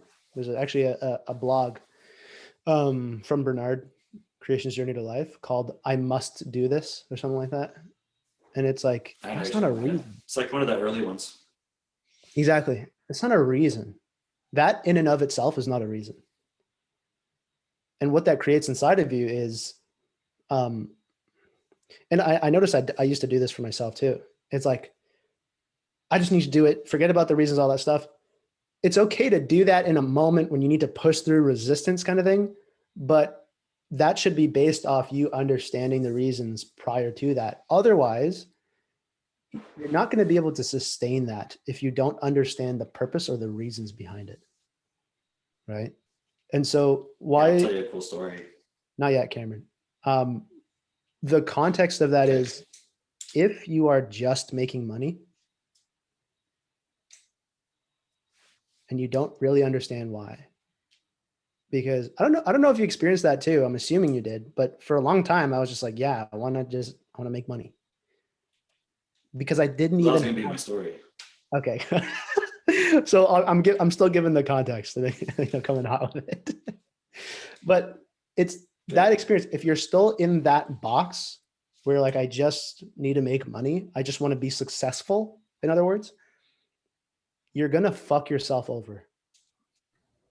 And what we're doing with this podcast is to support you to see that, because you don't know why you just want to make money. And what Cameron was describing of when it was just about survival, I have to do this for my dad or else I'm going to be in trouble. I have to do this work on this property because, I just need to, rather than, what am I building? Why am I doing this? Why did I even get this property? What's the full context of what I'm building in my life? If you're doing it for the first, purpose or reasons, you're going to get burnt out. You're not going to get what you want. You'll never have the quote unquote motivation to sustain whatever it is you're doing to be successful in it. And you're just going to become bitter and resentful and blame and remain a victim. And this is the same thing for anybody who has a job.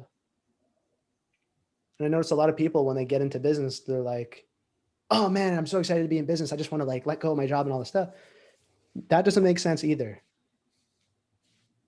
Because now you're just reacting to, oh, I don't have to be a slave anymore. Okay, great. I'm going to start today. Forget about the fact that I haven't built anything for myself over the last 3 to 5 years. I'm just going to quit and put myself in a shitty situation. A lot of people have to go through that. But the point is, what Cameron was saying before, I'll paint a little more context, but that'd be like being overweight and then be like, I'm just not going to eat anymore. Right, exactly. I'm going to train like I. How long are you going to sustain that until you fucking start having to go pig out? Right. Yeah. It's like, imagine being fat and not training, and you're like, oh my God, all I have to do is start training every day. And you're like, okay, I'm going to start running 5 kilometers every day. It's not going to work. You didn't develop that over the last 3 to 5 years, right? Because you have to discipline yourself over time. Yeah. Exactly. And so what that looks in the context of making money in business is, don't just go to the polarity of, I've been a slave my whole life, and now I'm just going to walk off the plantation and no one's going to hold me back. Yeah, there might not be any person that's going to hold you back, but the reason you made the decisions to go in that in the first place is because there's this entire system inside of you that's like a shock collar. And every time you step out of everything that you got programmed to do, you get shocked and you get really afraid. Even though there's no actual physical threat, like Drake was saying, when the tone comes in, the rat becomes fearful. When the idea of what if I fail comes into you unconsciously, you'll become very fearful and you'll want to quit. So the point is, and hang on. And when you walk off the plantation, there's still a lot of work to be done. You have to go till the land. You have to go plant the seeds. You have to, like, it's still a lot before you get the reward. You don't just walk off the plantation. Like, I know that's what you were saying, but I just... The whole world is a plantation. I'm extending the metaphor. The whole world is the plantation. You can't walk off the plantation. God damn you it! have to change the plantation into a place where everybody is taken care of. You already have everything you need on the plantation. Why are you trying to go somewhere else? Mm-hmm. It's just the rules. But now imagine the slave owner is like, oh, I thought you guys had to be slaves and I had to be the slave owner. You mean like we could just like be equal? Oh shit. But you guys don't know how to run a plantation. So I have to tell you what to do. So what if you increase their vocabulary? So we all do a little bit of work, but then they we can all all work together and they could build even more. Yeah. You guys are talking about But probably the slave owner is like, oh fuck, this is so much better. I didn't want to have to sit there and fucking worrying about whether you're gonna run away or not. That's what he spent most of his time doing. Yeah. Cameron, you want to share that story that came up earlier? Well, what I was gonna say is I had this experience very early on in starting our business where it was very challenging. And I had somebody who was relatively successful in the system, like saying to me, like, you should just quit. You should just get out. Just stop. And I kept coming back to him going like, because I was asking him for something. And I was like, no, I'm not going to quit. I don't care like what you say, what the consequences are or whatever, what you think might happen. I'm not going to quit. And he was like, we're sitting in his office and he was like, why are you doing this? And I was like, I don't know. I just feel like I have to do it. Now that was useful then because I didn't quit. And it was interesting when I told him that, he was like, huh. And then he started giving me useful advice. It's like he could tell I wasn't going to quit. Right. Instead of him trying to convince me to stop, and that actually led to the Donald Trump Jr. interview in a kind of weird, random way. Cool. But in any case, the reason I brought it up was because it still wasn't working for me at that time because I had that, like you said, that I must do this sort of thing. When I became very clear, and this is what really changed everything, is when Avery kept saying over and over, he would always say for himself, the search is over, the search is over. He would say that to me about himself, like he's not searching. And I was still searching, even though I couldn't give up, I was still searching for that thing that was gonna help me make the business work. It's like, that's how I know I can relate to all the people in Jen, Destiny, et cetera, or just people generally where like, well, when KT's back, then I'll join Jen again. And, you know, it's like, you just think that KT's going to give you that one final secret that's going to make everything change. But if you're 800 fucking pounds, ain't nobody going to give you a secret where you're suddenly going to look like me the next day. Sexy as hell, fucking hunk. You don't get this body overnight, guys. Sorry to tell you. You have to eat Chick-fil-A over. But my point is like, you it takes time. You have to discipline yourself to create the result, and it's not based on faith. The faith is just a support point to help you keep going. I had the faith, but I wasn't doing it within the purpose, because if you're not clear on why, really, how are you actually doing the thing? Yeah. Do you see what I'm saying? If you're not clear on why you're doing it, how are you actually doing it properly?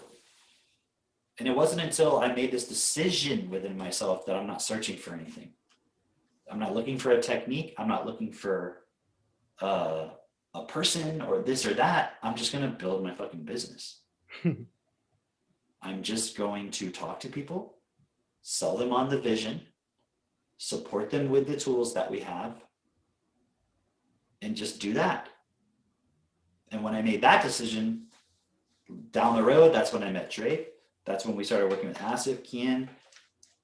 All these points opened up because I was clear. Like I was expecting the universe to give me something. It was, okay, I'm here to support Drake. to get all the things that he wants. So I'm going to be a sounding board and I'm going to encourage him to use these tools rather than I'm just trying to figure out a way to sell Drake something. You see what I'm saying? When the purpose was just survival or money only, it wouldn't work.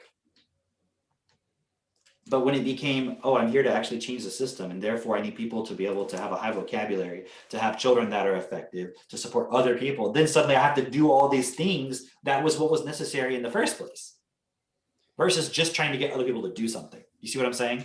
Now, the thing is, like, we're all very lucky from a certain sense of, I mean, the amount of people who even have access or awareness of what we're doing is so limited right now that it's like, for me to know about this and be to know about it is like amazing. And then for me to participate in it is my own decision that I had to discover over time of like, oh, fuck, I have to take responsibility and make this decision for myself. The point is, it may be too late if you wait too long.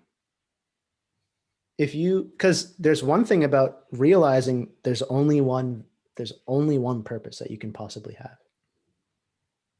And then the other part to that is actually becoming successful within it. When Cameron had that realization of, oh, I'm here to give, like I have to focus on what I'm creating and not just the lack of, I just need to do this to survive. After he got clear on that, he still had to learn the skills of building a business and supporting people and accounting and all of that, right? And that takes time. That's part of the business building process. That's why Technicute is set up in a particular way where you don't have all these overhead costs that you're going to drown in before you even figure out how to build a business. It's designed very, very specifically. Now, my point in saying that is, if you're delaying within yourself of when you're going to adopt the purpose to do what is best, to actually focus yourself on changing the system, you're not realizing that every day that you delay, every month that you delay, oh yeah, I just want to be successful in this, and then I'll become a distributor, or I'm going to do what's best, I'm going to commit to principle, I'm going to get in a relationship, whatever it is. After you finally get there, you then have to learn how to be successful within it. And every day that goes by, every month that goes by, every week that goes by that you're delaying, you're actually adding on that time in your process. Yeah. And the reason why that's significant is you're not adding up that time. You're not realizing that not only are you not building up this new part of yourself that's focused on principles and overcoming your fears and not making excuses and doing what is best, you're not building that up, but you're also building up the point inside of you that just wants what you want, just wants to go with feelings, doesn't care about anything else. And the amount of time or accumulation that you're building up for things that are not going to support you just because you got enslaved to how you feel, it's going to be so much harder for you to overcome if you don't face the point now. Because the reality of the matter is you're going to have to face it. I was talking to somebody and they're looking at, they realize they're only going to school for their parent or for their mom, right? And they're like, oh my God, I need to get out of school. Like it's not like they were going to class pretending to be her and like doing her homework. They're literally going to school as their mom now. So they've been in school for like 3 years. Hi, I'm Judy. Sounds like Seneca. I need to stubble. Sounds like Seneca. Yeah. But the point is, so they're going to school and after the first year of school, they realize like, this is not how I'm going to make a difference. Right. And now they're like in this situation where they're like, okay, I'm living with my mom. And if I don't stop going to school and just focus on what I want and creating something, I'm going to be so fucked up inside. So what I'm going to do is I'm just going to stop going and lie to my mom for a year. And they had that realization of, oh, but even after the year end, my last year, I'm still going to have to face, quote unquote, the wrath of my mother. But guess what? It's going to be way fucking harder now that you've lied to her for a year and she thinks that you're going to get a degree and all this stuff. Face it now. You're making it way harder for yourself, right? So we were talking about that point, but how that applies to you is the amount of inertia, the amount of resistance and hardship that you're going to have to overcome each day, week, month that you delay and actually committing yourself to doing what is real, doing what is best, right? You're going to have to experience all of the consequences to that. You don't get a free pass. We think free will means I get to do whatever I want and I don't experience consequences unless it's good. That's basically the way we think about it. We're not going to experience anything bad because I'm doing what I want. It's like, no, there's massive fucking consequences to that. And, you know, we have a bonus clip called A Close Call with Death or something like that, where Kian's talking about how because the symbolic expression or the result of accepting self-interest only inside of him resulted in a car accident. And we've all watched that happen to person after person after person, even though at that time I did not understand whatsoever how that works. But now I know. Because just like you were mentioning, it's like, I'm not trying to control you by saying, hey, if you eat that poisonous item, you're going to get poisoned and get sick. Oh, you just want me to do what you're doing and eat healthy. I do want that, but it's not because I want what's best for you. Yeah. Exactly. Right? It's like, I don't know how to explain this. How can you tell me what's best? I'm like, okay, eat the fucking poison then. Yeah, exactly. It's like, I don't know how to explain this to you in a way that you're not just going to project that I'm trying to like take something from you, but it's not the case. But if you have to go face that, I can't do anything more. It's just a result of your programming, of your vocabulary. Everyone's out to get me, just like I'm out to get everybody. So that's just how it works. I had to experience that. Kian had to experience that, and it's not pretty. You don't have to experience that. You can recognize for yourself everywhere where you're just doing something and you don't even actually have clarity about how it's going to bring you the best life. And if you get clear on that, you'll realize you don't know what the fuck you're doing. Yeah, no, I'm building my business and then I'm going to have money. Then what? Then what? I can't tell you how many guys I've talked to and they're like, yeah, I want to be able to fuck all the bitches and all that stuff. And I want a family. And I'm like, wait. How can you want both of those right now? You just have your religious cultural programming and your, societal high life millionaire lifestyle programming, and you're not even aligning them at all. You're not even questioning it. It doesn't make any sense. So we're not even really considering, hey, what's it going to be like if I really go down this path? And here's a great indicator that you shouldn't be doing what you're doing. You subconsciously don't even seriously want to consider what it would be like to go down the path that you're going on. You're just thinking about some final result, some fantasy that you have in your mind of, oh, when I have a business, I'm going to be successful. Oh my gosh, I'm going to be free. I'm going to be on the beaches. I'm going to be able to do whatever I want. If you're not thinking about the literal step-by-step of going through really fucking hard days or weeks, or have people shitting on you, or there's like sexual misconduct in your business and you have to deal with that in a way that makes sure that everybody is taken care of and looked after, or this person's having a problem here, this is happening here, and this didn't come in time to pay out this person. If you're not considering all those points, I guarantee you're going to fuck yourself over. And you're not willing to look at that. You're not willing to accept the fact that being successful and actually having what you want and being happy in this system is something you actually have to, quote unquote, fight for within yourself. It's something that you have to go against everything that you've accepted. You have to go against just wanting to feel good and all that stuff. You have to go against all of the things that you base your decisions off of. Well, this would be easy. Well, this would make me happy. Well, this would provide me with this. Yeah, but that's coming from the same thinking that has you feeling right now like you're not free. That feeling is not going to change when you have money. That feeling is not going to change when you try to build a business. And you're probably underestimating what it actually takes to be successful. 99%.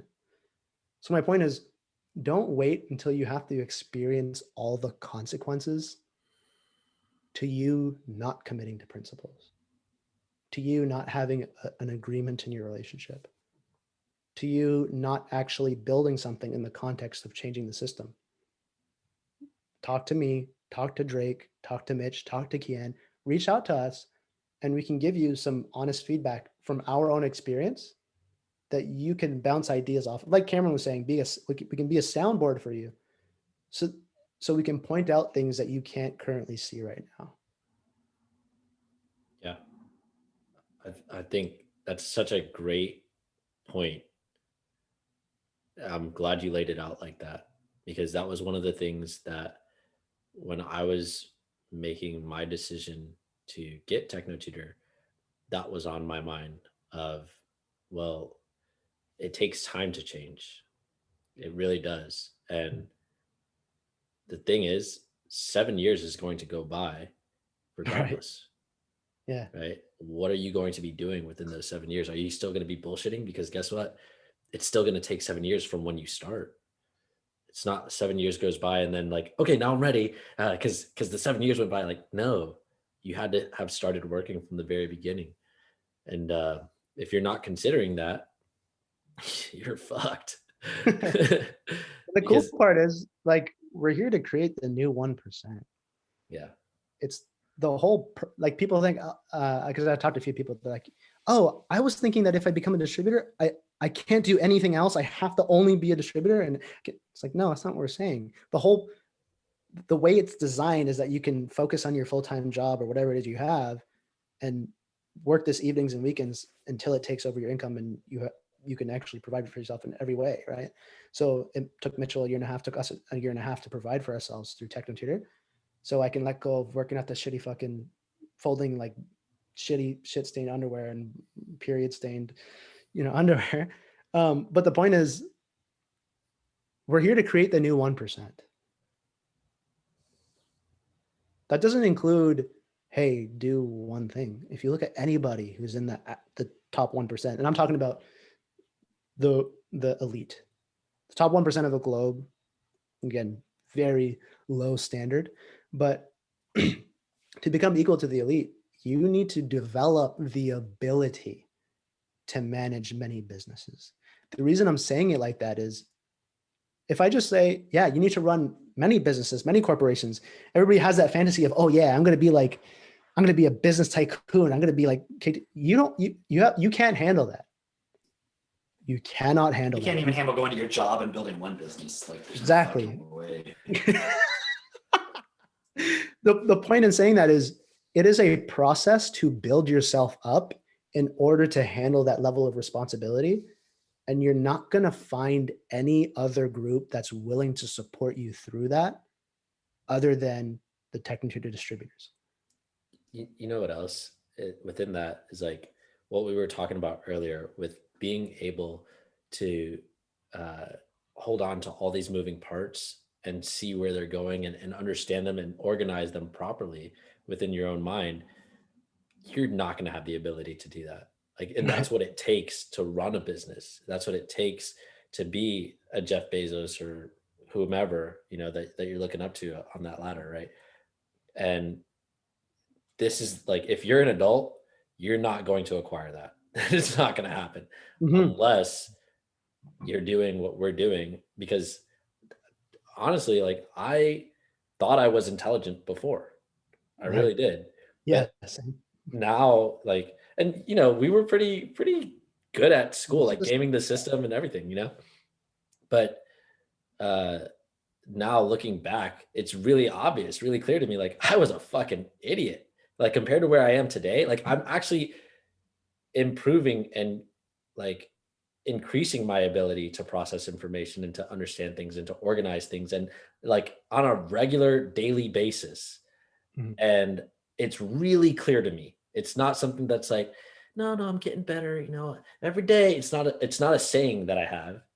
It's like, I can see physically, visibly, like, oh yeah, I would not have been able to break that down for you 2 years ago, 3 years ago, or, however long ago. I would not have been able to do a lot of the things that I'm doing. I would not have been able to face a lot of the internal fears and resistances that I had. And, I still face fears and resistances, but it's because of like the support that we get within this group, the tools that we use within this group, everything that's associated with what we're doing, that, we just kind of say just technotutor, right? But it's literally everything that's involved with what we're doing has supported me to really push past who I thought I was, all my limitations. And so, like what you were bringing up before, Cam, with, we live in a limited, system, but you can't be limited by that. What a lot of people are not considering, what I did not consider, was that I was the limiting system for myself, and I was allowing myself to be limited by that. And there's so much within just us as individuals to push past, to like remove, that you are no longer limiting yourself. And then you can push even further within the system and not be limited by the system, even working within the limitations.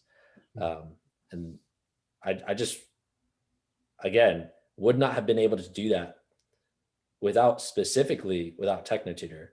I had Jin before, and that helped a lot. But without being able to process the information, and then also without Destiny, of course, without understanding myself, I would still be probably living at my grandmother's and really not happy. Let's just say that. And doing her homework for her in her college classes. And so, like, me and Drake are going to get on a call tonight and talk about like finances and financial planning and things like that. Is Drake paying me for that? No. But we have a purpose. Drake gets that for free, right? Sweet. But seriously though, like, freedom. What people don't understand is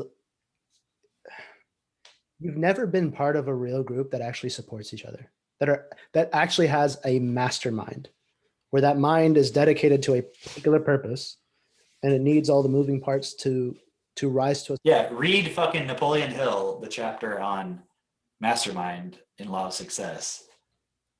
Dude. And everybody reads that and they're like, oh yeah, cool. And then they like, let's do a mastermind call. And they get on the call and they start talking about fucking law of attraction. You're like, that's not a mastermind, you fuck. A mastermind is people in a spirit of harmony with a common sense of purpose. That's what it is. And there is no mastermind like what we have, period. That's why we're able to do so much. And we're just getting started. Yeah. We are just getting started. Like, it was so cool, Which is right? pretty cool. There's a brand new distributor. They contacted me about quitting smoking weed. It took one 1 hour phone call. They quit because they have the tools, right? And I just explained it. They quit TechnoTutor? They could be in a distributor. Fuck it, dude. I want to keep. It took an hour for them to be like, fuck this, I'm out.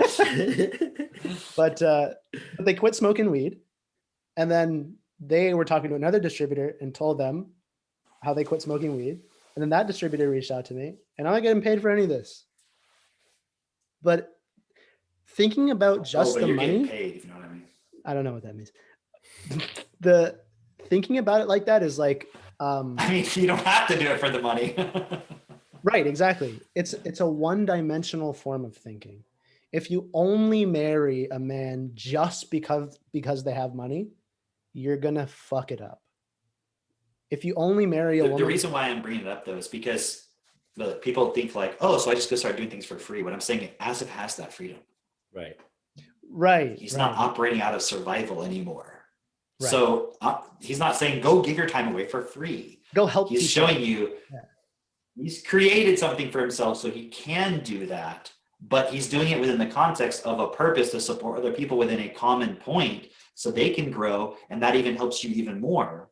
So it's not you're just randomly calling people like giving your services away for free and helping people. It's within the context of this group. When you're a part of this group, you have all of us for life.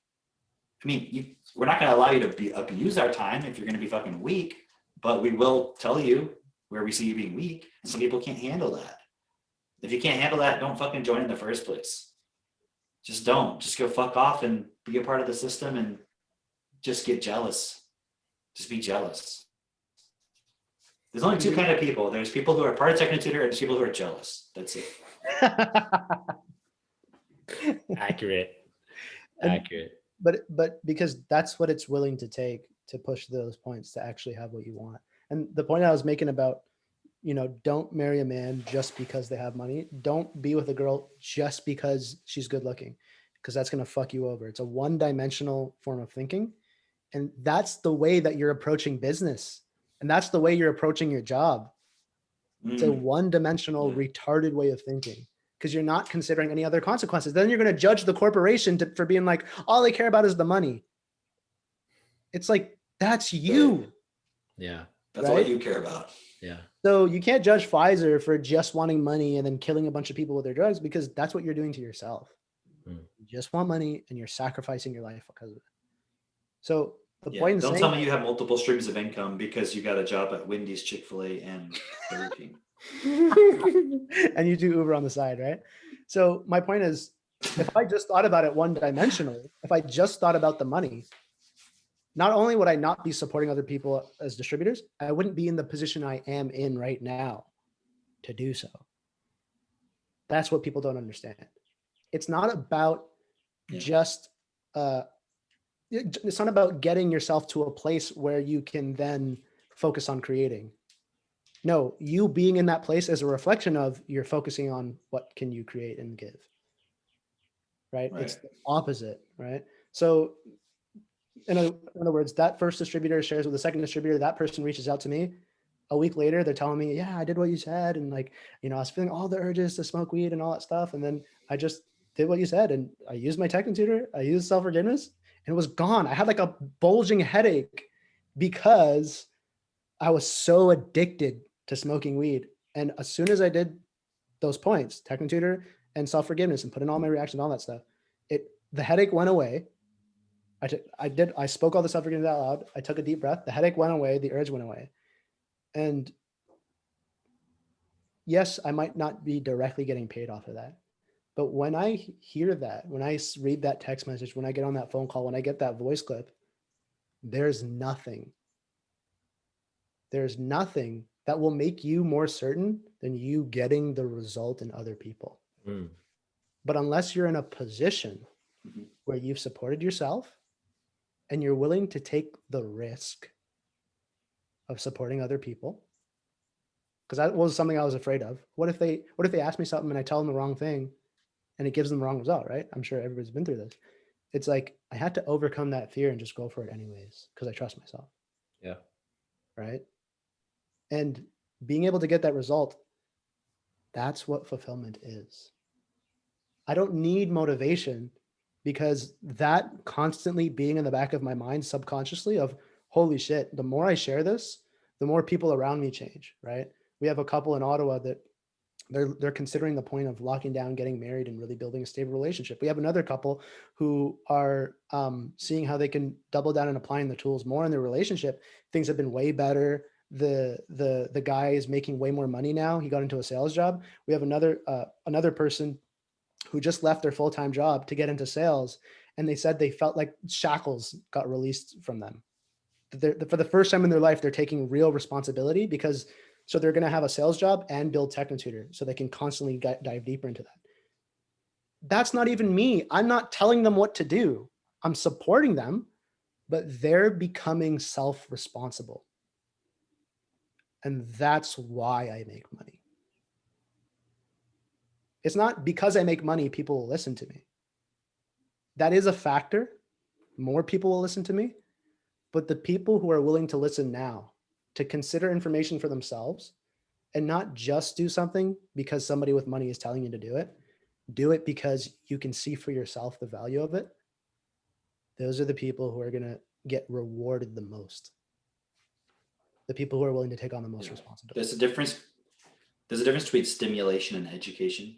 And sometimes you have to stimulate people. And so like when you have money, you have things, people will be stimulated by that to listen. But your responsibility, your personal integrity is that you educate them so that they get real results. And like the results that we get with people, and it's not like us getting the results, it's just the support is use the fucking tools. Here's where you're lying to yourself. Stop accepting this weakness. It's a pretty simple shit. It's just hard to do that when you're not doing it for yourself. If you're not doing it for yourself, you can't do it. But that's what life coaches do. Everybody becomes a fucking life coach, and they're usually people who are losers.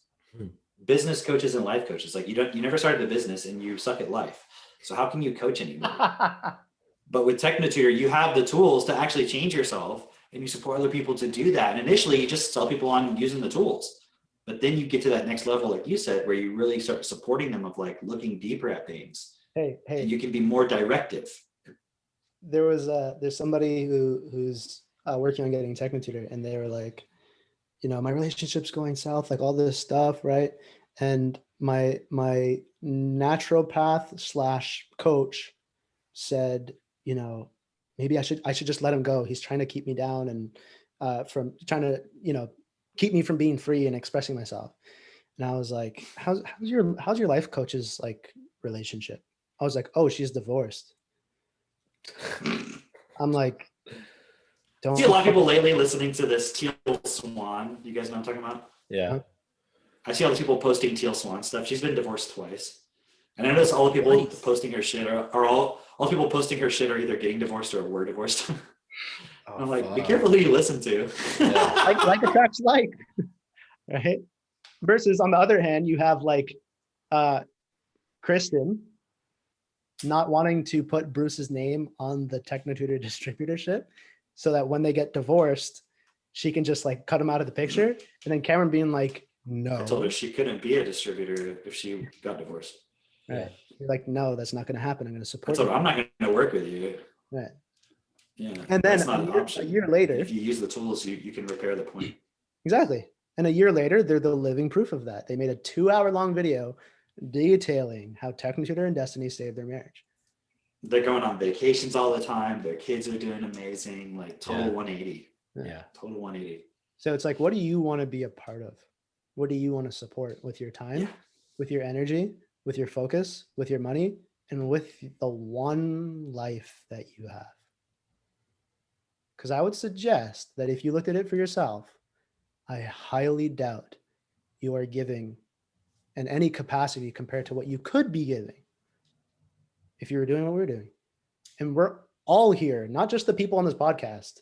There's many of us who are all ready and willing to support anybody who wants to commit to principles, who wants to be the living example in the system and walk this process for themselves and then share that with other people in a way that they can do that for themselves and get the benefit of doing that.